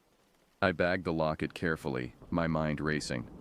This clearing, the way the vegetation was flattened, the lost locket, none of it made sense for a hiker who had simply gotten lost. "Hank," I said, trying to keep my voice calm, "I need you to think carefully. Is there any reason Claire might have left the trail? Any place out here she might have wanted to visit?" He shook his head, confusion and fear warring on his face. "No, nothing. She always stuck to the trail, said it wasn't worth the risk of getting lost." I nodded, keying my radio. "Tom, Pete, you copy?" "Go ahead, James." Tom's voice crackled back. "We found something. A clearing about a mile northeast of where we found the scarf. Looks like there might have been some kind of disturbance here. We also found Claire's locket." There was a moment of silence before Tom replied, "Copy that. We'll head your way. Pete, Dave, you get that?" "Yeah. We're on our way," Pete's gruff voice came through. I turned back to Hank, who was staring at the clearing with a mixture of hope and dread. "We'll find her," I said, trying to sound more confident than I felt.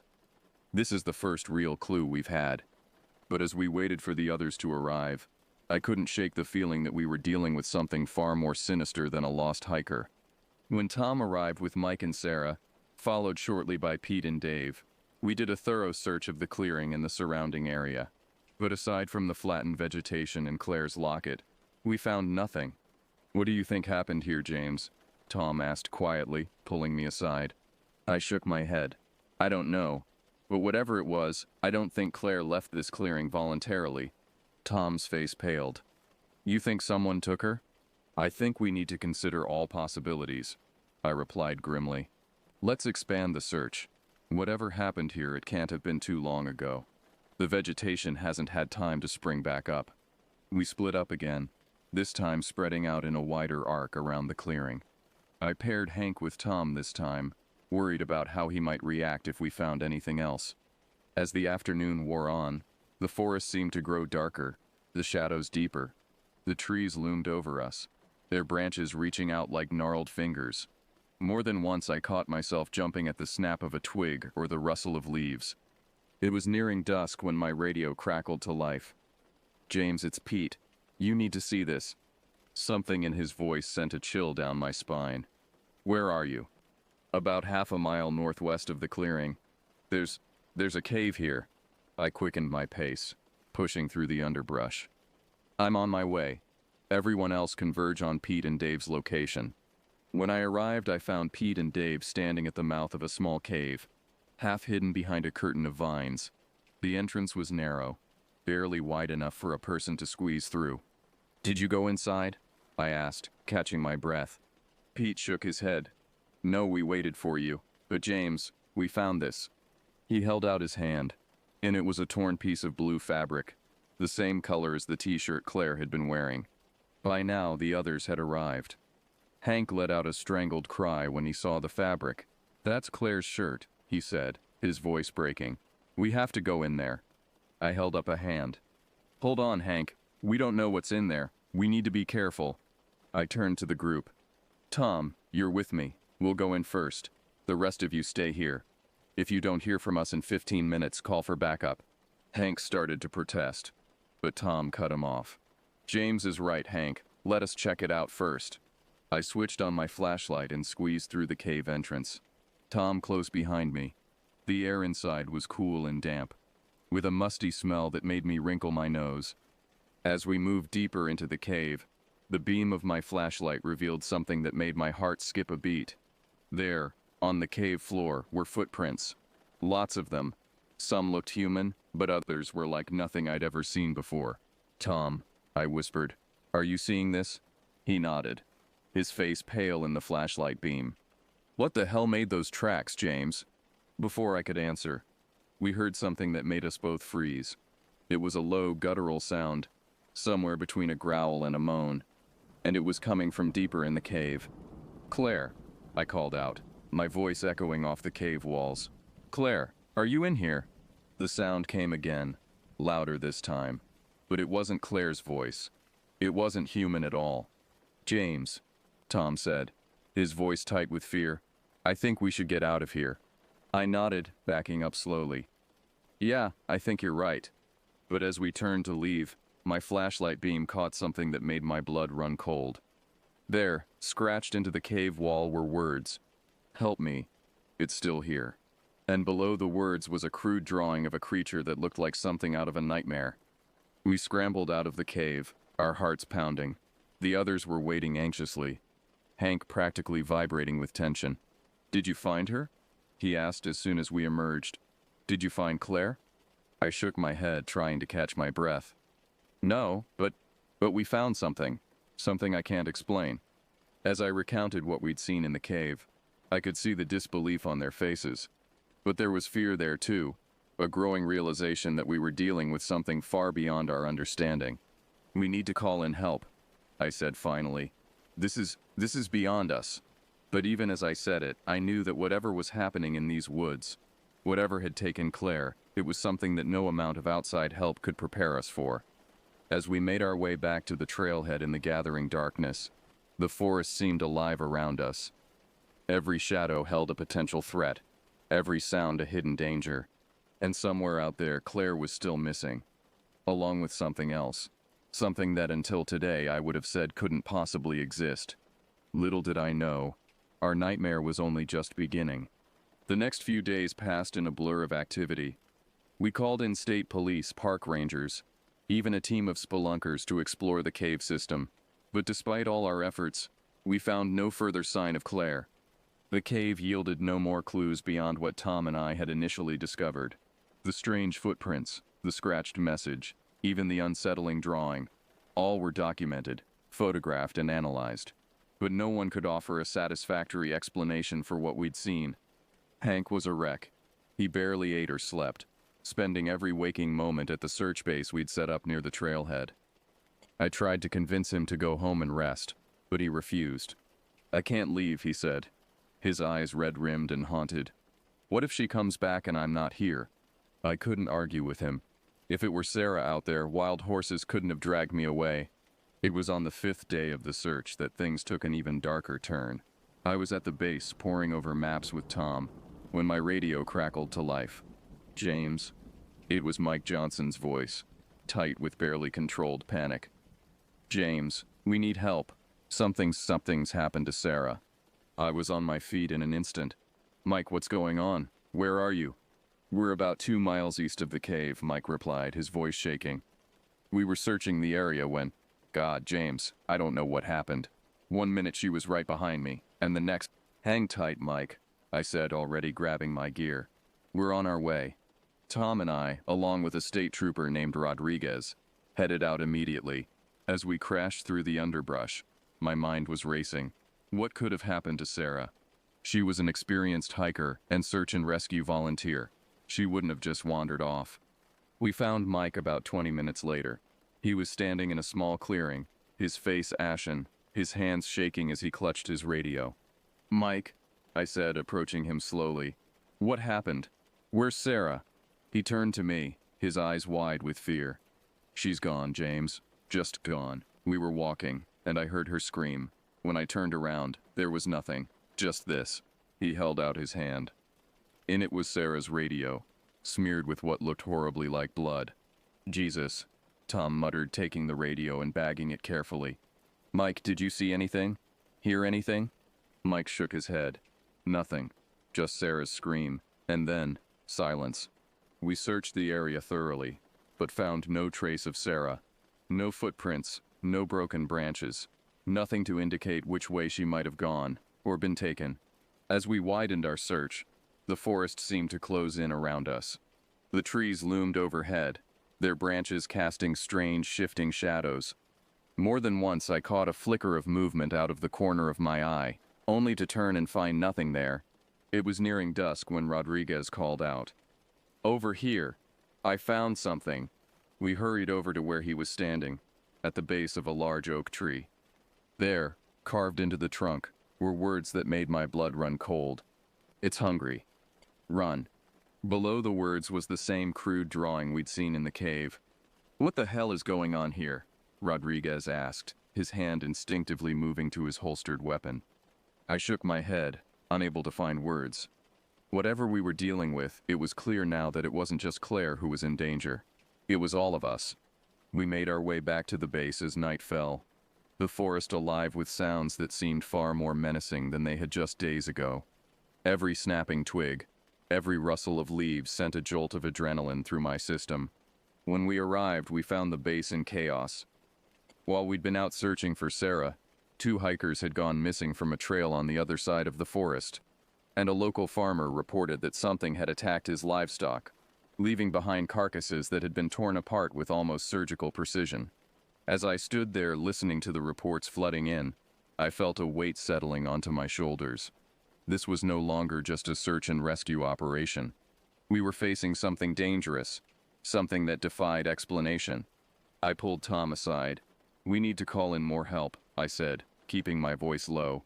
"Whatever this is, it's spreading. We're out of our depth here." Tom nodded grimly. "Who do we call? The FBI?" I shook my head. "I'm thinking, look, this is going to sound crazy, but I think we need to call in some experts on unusual phenomena." Tom's eyebrows shot up.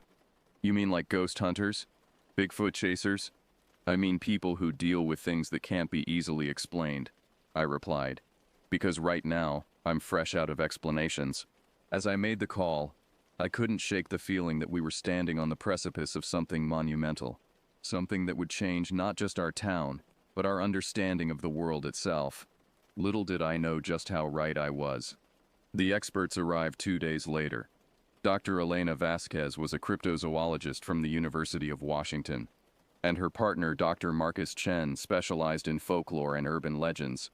They pulled up to our makeshift command center in a battered Jeep loaded down with equipment I couldn't even begin to identify. "Mr. Jones?" Dr. Vasquez said as she approached, her hand outstretched. "I'm Dr. Elena Vasquez, and this is my colleague, Dr. Marcus Chen. We came as soon as we got your call." I shook her hand, noting the firm grip and the keen intelligence in her eyes. "Thank you for coming. I know this all must sound pretty far-fetched."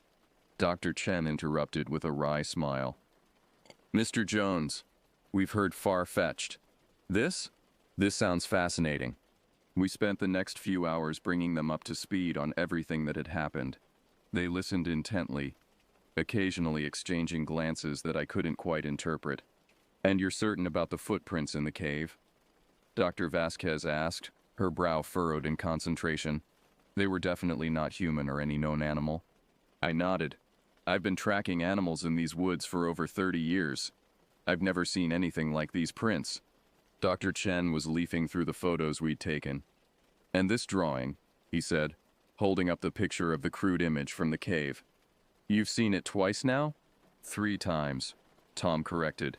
"We found another one carved into a tree where Sarah Johnson disappeared." The 2 scientists exchanged another one of those unreadable glances. "Mr. Jones," Dr. Vasquez said slowly. I think we need to see this cave for ourselves. We set out early the next morning. In addition to the two scientists, I brought along Tom and Rodriguez. Hank had wanted to come, but I managed to convince him to stay behind. The poor man was running on fumes, and I was worried he might do something rash if we found anything in the cave. The forest seemed different now. The familiar trails felt alien. Every shadow potentially hiding some unknown threat. Even the bird song seemed muted, as if the wildlife could sense the wrongness that had invaded their home. As we approached the cave entrance, Dr. Vasquez pulled out a strange device that looked like a cross between a Geiger counter and a transistor radio. It emitted a soft, pulsing hum as she waved it around the cave mouth. Interesting, she murmured. Marcus, are you getting this? Dr. Chen nodded, his eyes fixed on a tablet he was holding. Definitely not baseline. This is, well, it's not like anything we've seen before. Care to share with the class? Rodriguez asked, his hand resting uneasily on his holstered weapon. Dr. Vasquez looked up, seeming almost surprised to remember we were there. Oh, of course. This device measures certain, let's call them anomalies in the local environment. Electromagnetic fluctuations, quantum irregularities, that sort of thing. And right now it's indicating that this cave is practically humming with unusual energy. I exchanged a glance with Tom. This was starting to sound less like science and more like science fiction. We entered the cave cautiously, our flashlight beams cutting through the darkness. The air was cooler inside, with that same musty smell I remembered from before. But now there was something else. A faint metallic tang that made the hair on the back of my neck stand up. Dr. Vasquez's device was humming louder now, its display flashing with symbols I didn't understand. Dr. Chen was taking samples of the cave wall, carefully scraping tiny amounts into labeled vials. We reached the spot where Tom and I had seen the strange footprints and the scratched message. But to our shock, both were gone. The cave floor was smooth, undisturbed, and the wall where the message had been was blank. This is impossible, I said, running my hand over the smooth stone. It was right here. Tom, you saw it too, right? Tom nodded, his face pale in the flashlight beam. Yeah, it was definitely here. How could it just disappear? Dr. Vasquez was waving her device over the area, her brow furrowed in concentration. This is unprecedented, she murmured. The energy readings here are off the charts. Suddenly, her device emitted a high-pitched whine. At the same moment, we all felt it, a deep subsonic rumble that seemed to come from everywhere and nowhere at once. What the hell was that? Rodriguez asked, his voice tight with tension. Before anyone could answer, we heard it. A sound that made my blood run cold. It was the same guttural, inhuman noise Tom and I had heard on our first visit to the cave. But this time, it was louder, closer, and it was coming from deeper in the cave. We need to get out of here, I said, already backing towards the entrance. Now. But as we turned to leave, our flashlight beams caught something that stopped us in our tracks. There, on the cave wall, words were appearing as if carved by an invisible hand. Too late, it's here. And below the words, that nightmarish drawing began to take shape. We ran. I'm not ashamed to admit it. We ran as fast as we could, scrambling out of the cave and into the fading daylight. But even as we emerged, gasping for breath, we all knew it.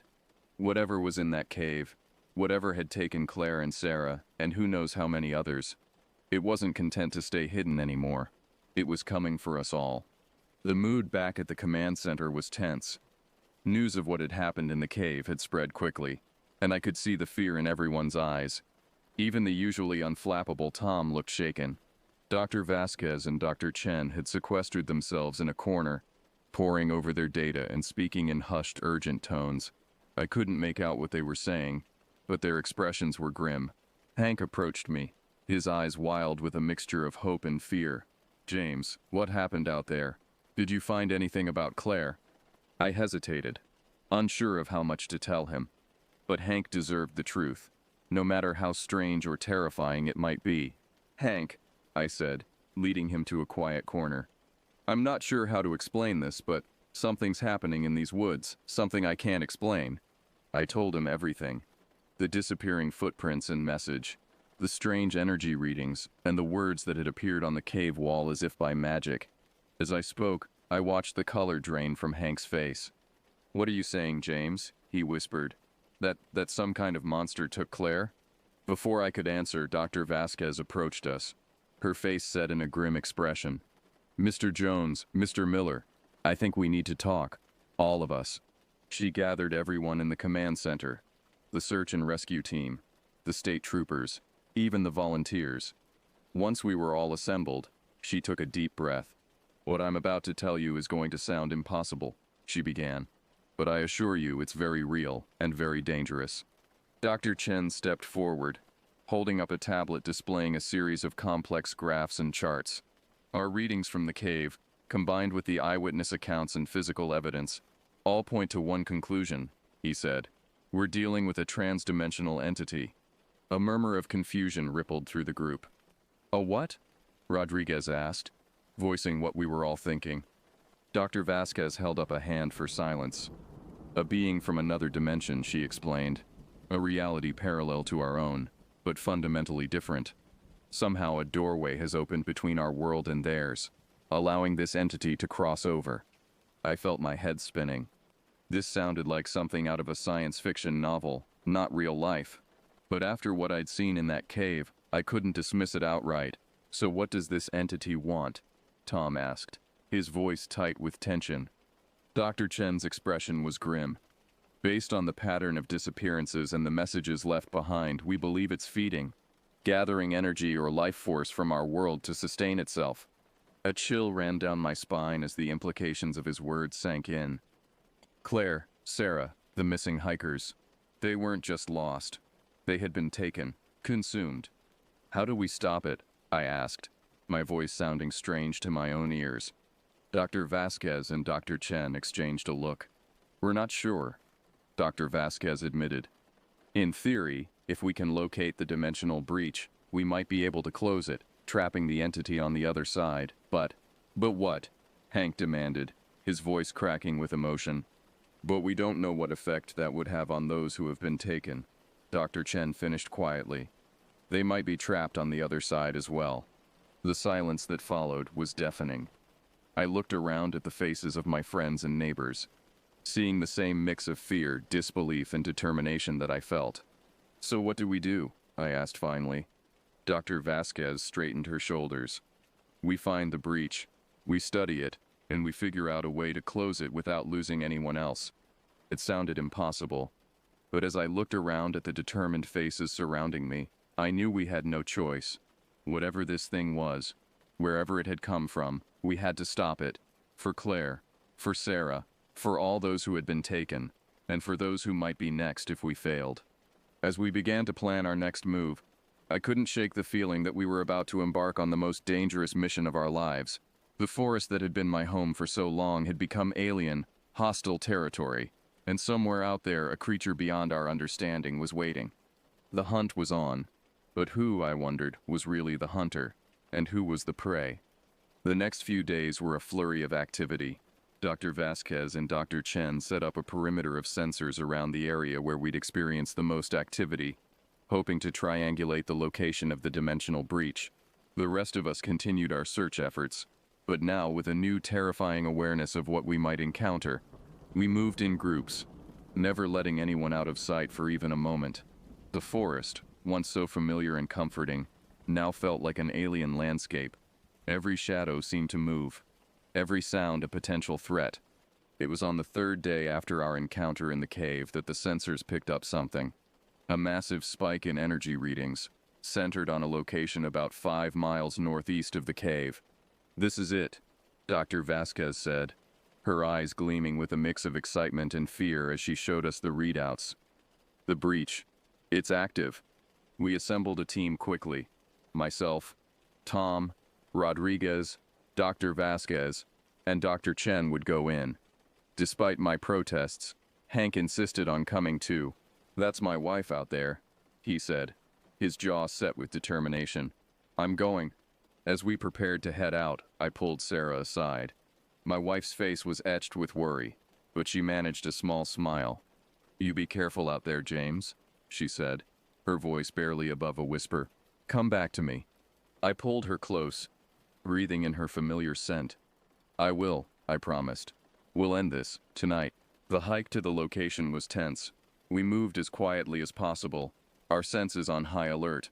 As we got closer, I began to feel something. A sort of pressure in the air, like the feeling just before a thunderstorm breaks. You feel that? Tom muttered beside me. I nodded grimly. Yeah, we're getting close. We crested a small hill, and there it was. In a small clearing ahead, the air seemed to shimmer and twist, like heat waves rising from hot asphalt. But this was no mirage. As we watched, the distortion grew, stretching and warping until it tore open like a wound in the fabric of reality itself.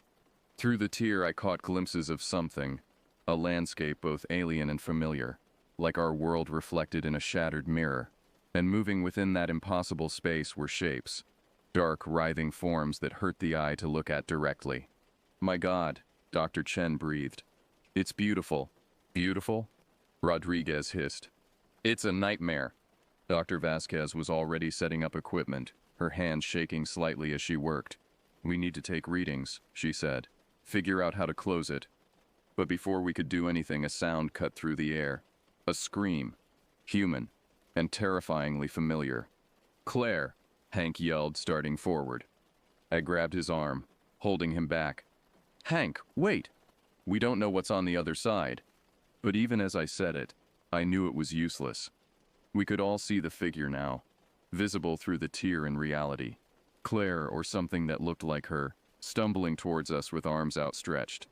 Help me, her voice called, echoing strangely. Please, help me! Hank tore free from my grasp and ran towards the breach. Claire, he yelled, I'm coming.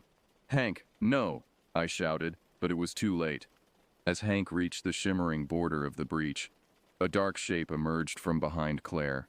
It was the creature from the cave drawings, but 1,000 times more terrifying in its reality.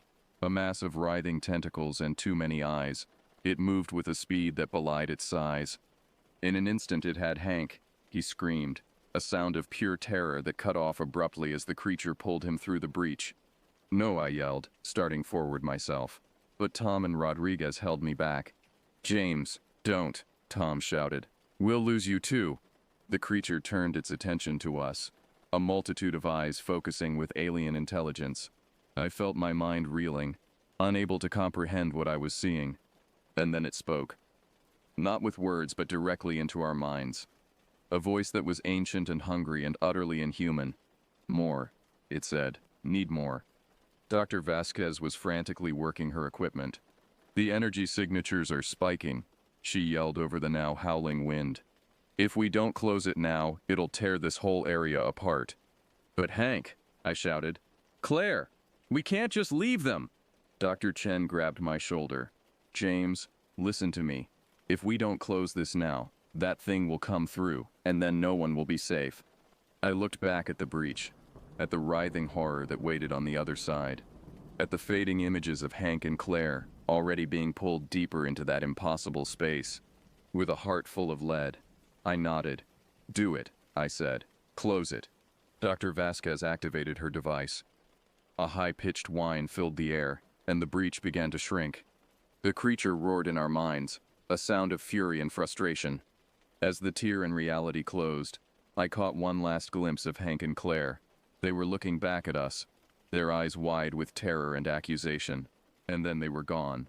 The breach snapped shut with a thunderclap that knocked us all off our feet. For a moment, silence reigned. Then slowly, the normal sounds of the forest began to return. Birds chirping, leaves rustling in the breeze. I got to my feet slowly, my whole body aching. The others were doing the same, all of us shell-shocked by what we'd just witnessed. Is it over? Rodriguez asked, his voice barely above a whisper. Dr. Vasquez checked her equipment. The readings are back to normal, she said. I think we did it. But as I looked around at the clearing, now peaceful and ordinary, I felt no sense of victory. We had stopped the creature, closed the breach, but at what cost? Hank was gone, Claire was gone, and who knew how many others, lost to a realm beyond our understanding. As we made our way back to town, I struggled with how to explain what had happened, how to tell Sarah and the others about Hank's fate. how to live with the knowledge of what lurked just beyond the veil of our reality. The forest was quiet now, but I knew I would never see it the same way again. And as the first lights of town came into view, I realized that our ordeal wasn't over. It was just beginning. It's been 5 years since that night in the forest. 5 years since we closed the breach and said goodbye to Hank, Claire, and all the others lost to that other world. Millbrook has changed. The events of that summer left scars on our town that may never fully heal. The forest, once a place of comfort and familiarity, is now viewed with suspicion and fear. Few venture deep into the woods anymore, and those who do always return with haunted eyes. Dr. Vasquez and Dr. Chen stayed for a while, studying the aftermath of the breach. They found lingering energy signatures, echoes of that other world. But gradually, even those faded away.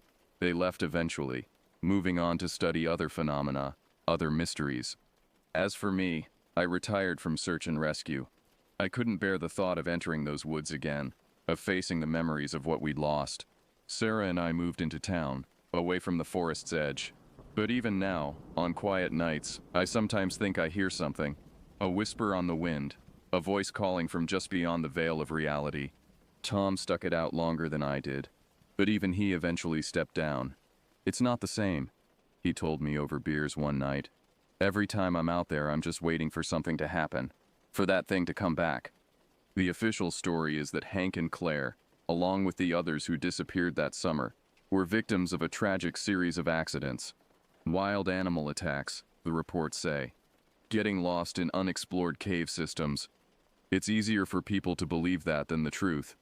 But those of us who were there, who saw what really happened, we know better.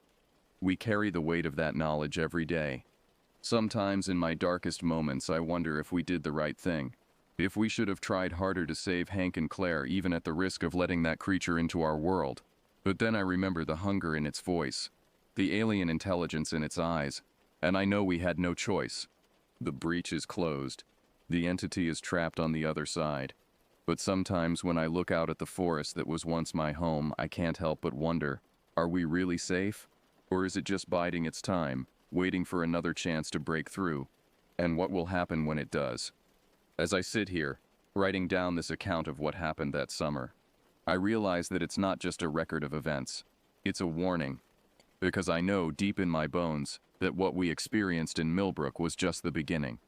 There are more things in heaven and earth than we can possibly imagine, and some of them are hungry. So to whoever reads this, I say, be vigilant. Watch the shadows, listen to the whispers on the wind, and if you ever find yourself in a quiet forest where the birds have gone silent and the air feels heavy with something you can't quite explain, run. Run and don't look back, because you never know what might be looking back at you.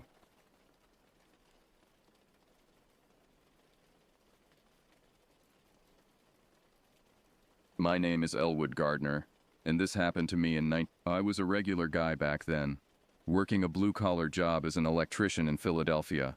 Life wasn't anything fancy, no big dreams or wild ambitions. My days revolved around work, beer on Fridays, and weekends spent either fixing things around the house or watching the Eagles play. My wife Marla was pregnant with our first kid, and like most young couples starting a family, money was tight. We lived modestly in a small row house in South Philly, carefully counting every dollar as we prepared for the baby's arrival. So when my buddy Calvin offered up his family's cabin in the Poconos for a week, I jumped at the chance. The timing seemed perfect. A week away from the city's constant noise and pressure might give me the clarity I needed about impending fatherhood. Calvin had to bail at the last minute due to some work emergency, but he insisted I take the keys and go anyway. I packed up my old Chevy pickup with supplies and headed out, promising Marla I'd be back before she even started to miss me. She laughed and made me promise to call every day, patting her growing belly as she waved goodbye from our front steps. The drive up was peaceful, just me and the open road winding through dense forests and up into the mountains. When I finally arrived, I found the cabin was everything you'd expect from a rustic mountain retreat. A cozy little place perched on the edge of a small, serene lake called Lake Willow. It had a wraparound porch that creaked with every step, a stone fireplace that dominated the main room, and that distinct musty smell of old wood and decades of memories that you only find in places like this. Walking through the door felt like stepping back in time, and I immediately fell in love with its simple charm. Those first couple of days were exactly what I needed. I spent my time fishing off the dock, hiking the surrounding trails, and reading old magazines I found stacked in a corner of the cabin. The silence was profound. No car horns, no neighbors arguing, no phones ringing. Just the whisper of wind through the trees, and the occasional call of a bird. In the evenings I'd sit on the porch with a beer, watching the sun set over the lake. One night I even dug out an old guitar from the cabin's storage closet, and tried to remember the chords I'd learned in high school. It was the kind of peaceful existence I hadn't realized I'd been craving. Everything changed on the third day. I was in my usual spot on the porch, nursing a beer, and watching the sun paint the sky in brilliant oranges and pinks, when I caught movement in the tree line across the lake. At first I didn't think much of it. These woods were full of deer and other wildlife, but something about this was different. The shape I saw moving between the trees was too fluid, too deliberate in its movements. It was nearly dark by then, so I couldn't make out any details, just a dark silhouette that seemed to slip between the trees with an unnatural grace. When I squinted to get a better look, it vanished, leaving me with an uneasy feeling in the pit of my stomach. That night sleep proved elusive. Every sound from outside seemed amplified. Branches snapping, leaves rustling, and occasionally something that sounded almost like footsteps circling the cabin. I kept telling myself it was just normal forest sounds, but deep down, I knew something was different. These noises had a purpose to them, a pattern that spoke of intelligence rather than random animal movements. I lay in bed, staring at the ceiling, trying to convince myself I was just letting my imagination run wild in the unfamiliar silence of the woods. The next morning I found the tracks. They circled the entire cabin, deep impressions in the soft earth that stopped me cold when I first spotted them. These weren't the familiar prints of any animal I knew. They were massive, wider than my hand, with distinct claw marks at the ends that sent a chill down my spine. I took several photos with the disposable camera I'd brought along, trying to document what I was seeing while simultaneously attempting to rationalize it. Maybe it was a bear, I thought, even though I knew bear tracks didn't look anything like this. These prints spoke of something else entirely, something that shouldn't exist in these woods or anywhere else. Unsettled by my discovery, I decided to drive into town. Millvale was the nearest settlement, a tiny place about 30 minutes away that consisted of little more than a general store, a diner, and a handful of houses clustered around a single intersection. I restocked my supplies at the store and then headed to the diner, hoping to casually ask around about any unusual animal sightings in the area. The place was nearly empty except for an old-timer at the counter, the kind of local fixture you find in every small town, wearing a threadbare trucker's cap and reading yesterday's newspaper while nursing a cup of coffee. I took the stool next to him and ordered my own coffee, then carefully broached the subject of the tracks I'd found. "I'm staying out at a cabin on Lake Willow," I said, trying to sound casual. "Been seeing some strange tracks around, bigger than anything I'm familiar with. Any idea what might be making them?" The way he looked at me then made my blood run cold. His weathered face grew serious, and he set down his coffee cup with deliberate slowness. "Lake Willow, you say?" He studied me for a moment before continuing. "Ain't many folks go out that way anymore. Not since the disappearances." That single word, disappearances, hung in the air between us like smoke. He went on to tell me about how, a couple of years back, several people had vanished in those woods without a trace. Search parties found nothing. No bodies, no evidence of what happened to them. Local authorities blamed it on wild animals or unfortunate accidents, but the old-timer's tone suggested he believed something else entirely. When I returned to the cabin that afternoon, I found myself viewing it differently. The cozy charm had been replaced by something more ominous. Every shadow seemed deeper, every unexpected sound more threatening. I spent the rest of the day securing the windows and doors, building up a substantial fire in the fireplace, and trying to convince myself I was overreacting. But as darkness fell, the noises began again. Closer this time, more deliberate. Something was out there, moving around the cabin, testing its defenses. Around midnight, I heard it. The unmistakable sound of claws scratching at the front door. My heart hammered in my chest as I crept closer, clutching a kitchen knife in one hand and a flashlight in the other. Through the peephole I could see nothing but darkness. Yet the scratching continued, slow and methodical, as if whatever was out there knew exactly what it was doing. When I flipped on the porch light, I caught my first real glimpse of the creature. A tall, hunched figure with impossibly long limbs and eyes that glowed a sickly yellow in the darkness. It let out a sound that was unlike anything I'd ever heard. A low, guttural growl that seemed to bypass my ears and vibrate directly in my chest. Panic took over. I knew I had to get to my truck, which was parked just a few yards from the front door. It was a desperate plan, but it was my only chance. Taking a deep breath, I threw open the door and ran for it. The creature's roar behind me was deafening, and I could hear its heavy footfalls as it gave chase. I fumbled with my keys, managing to unlock the truck door just as the thing reached me. It slammed into the side of the vehicle with incredible force, its claws leaving deep gouges in the metal, but I didn't stick around to see what it would do next. I cranked the engine and floored it, spraying gravel as I tore out of there. I drove straight to the Millvale police station, where I met Sheriff Hank Briscoe. He listened to my story with the patient skepticism of a man who'd heard similar tales before, but something in my terrified state must have convinced him to at least check it out. He sent 2 deputies to investigate the cabin, though he warned me not to expect much. I spent that night in Millvale's only motel, jumping at every sound and watching the door until dawn. The next morning, Sheriff Briscoe called to tell me they'd found nothing at the cabin except for the scratches on my truck and the door. No tracks, no evidence of any creature. He suggested kindly but firmly that I head back to Philadelphia and try to forget about the whole thing. But how could I forget those eyes, that sound, the way it moved? I knew what I'd seen was real, even if I couldn't explain it. I decided to cut my trip short and return home to Marla. The whole drive back, I kept checking my rearview mirror, half expecting to see that thing following me. Weeks passed, and I tried to focus on preparing for the baby's arrival, but the memory of that night haunted me. Then Calvin called, sounding shaken. He'd finally made it up to the cabin and found my disposable camera. When he showed up at my house with the developed photos, my hands trembled as I looked through them. The tracks were there, clear as day. But the last photo stopped my heart. A close-up shot of those yellow eyes staring directly into the camera. A shot I knew I hadn't taken. Years went by, and life moved forward. Marla gave birth to our son Jake, and we built a good life together. I never told her the full story of what happened at Lake Willow, and Calvin and I made an unspoken agreement to never discuss it. But I kept those photos locked away in my desk drawer. A reminder that there are things in this world that defy explanation.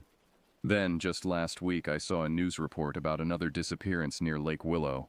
A group of campers had vanished, leaving behind a campsite that looked like it had been ravaged by something powerful and vicious. As I watched the report, I felt a familiar chill run down my spine. I knew then that I couldn't ignore it any longer. Whatever that thing was, it was still out there, still hunting. I loaded up my truck with supplies and a hunting rifle I'd bought after my first encounter, and headed back to the Poconos. The old-timer was still at the diner in Millvale, looking like he hadn't moved from his spot in all these years. He recognized me immediately, nodding slowly as I walked in. "Back again, huh?" he said. "Figured you'd stay away after what happened." I told him about the recent disappearances, about my need to end this thing once and for all. He just looked at me for a long moment before saying, "Be careful out there. Whatever it is, it's dangerous." The cabin hadn't changed much, though it looked more weathered, more forgotten.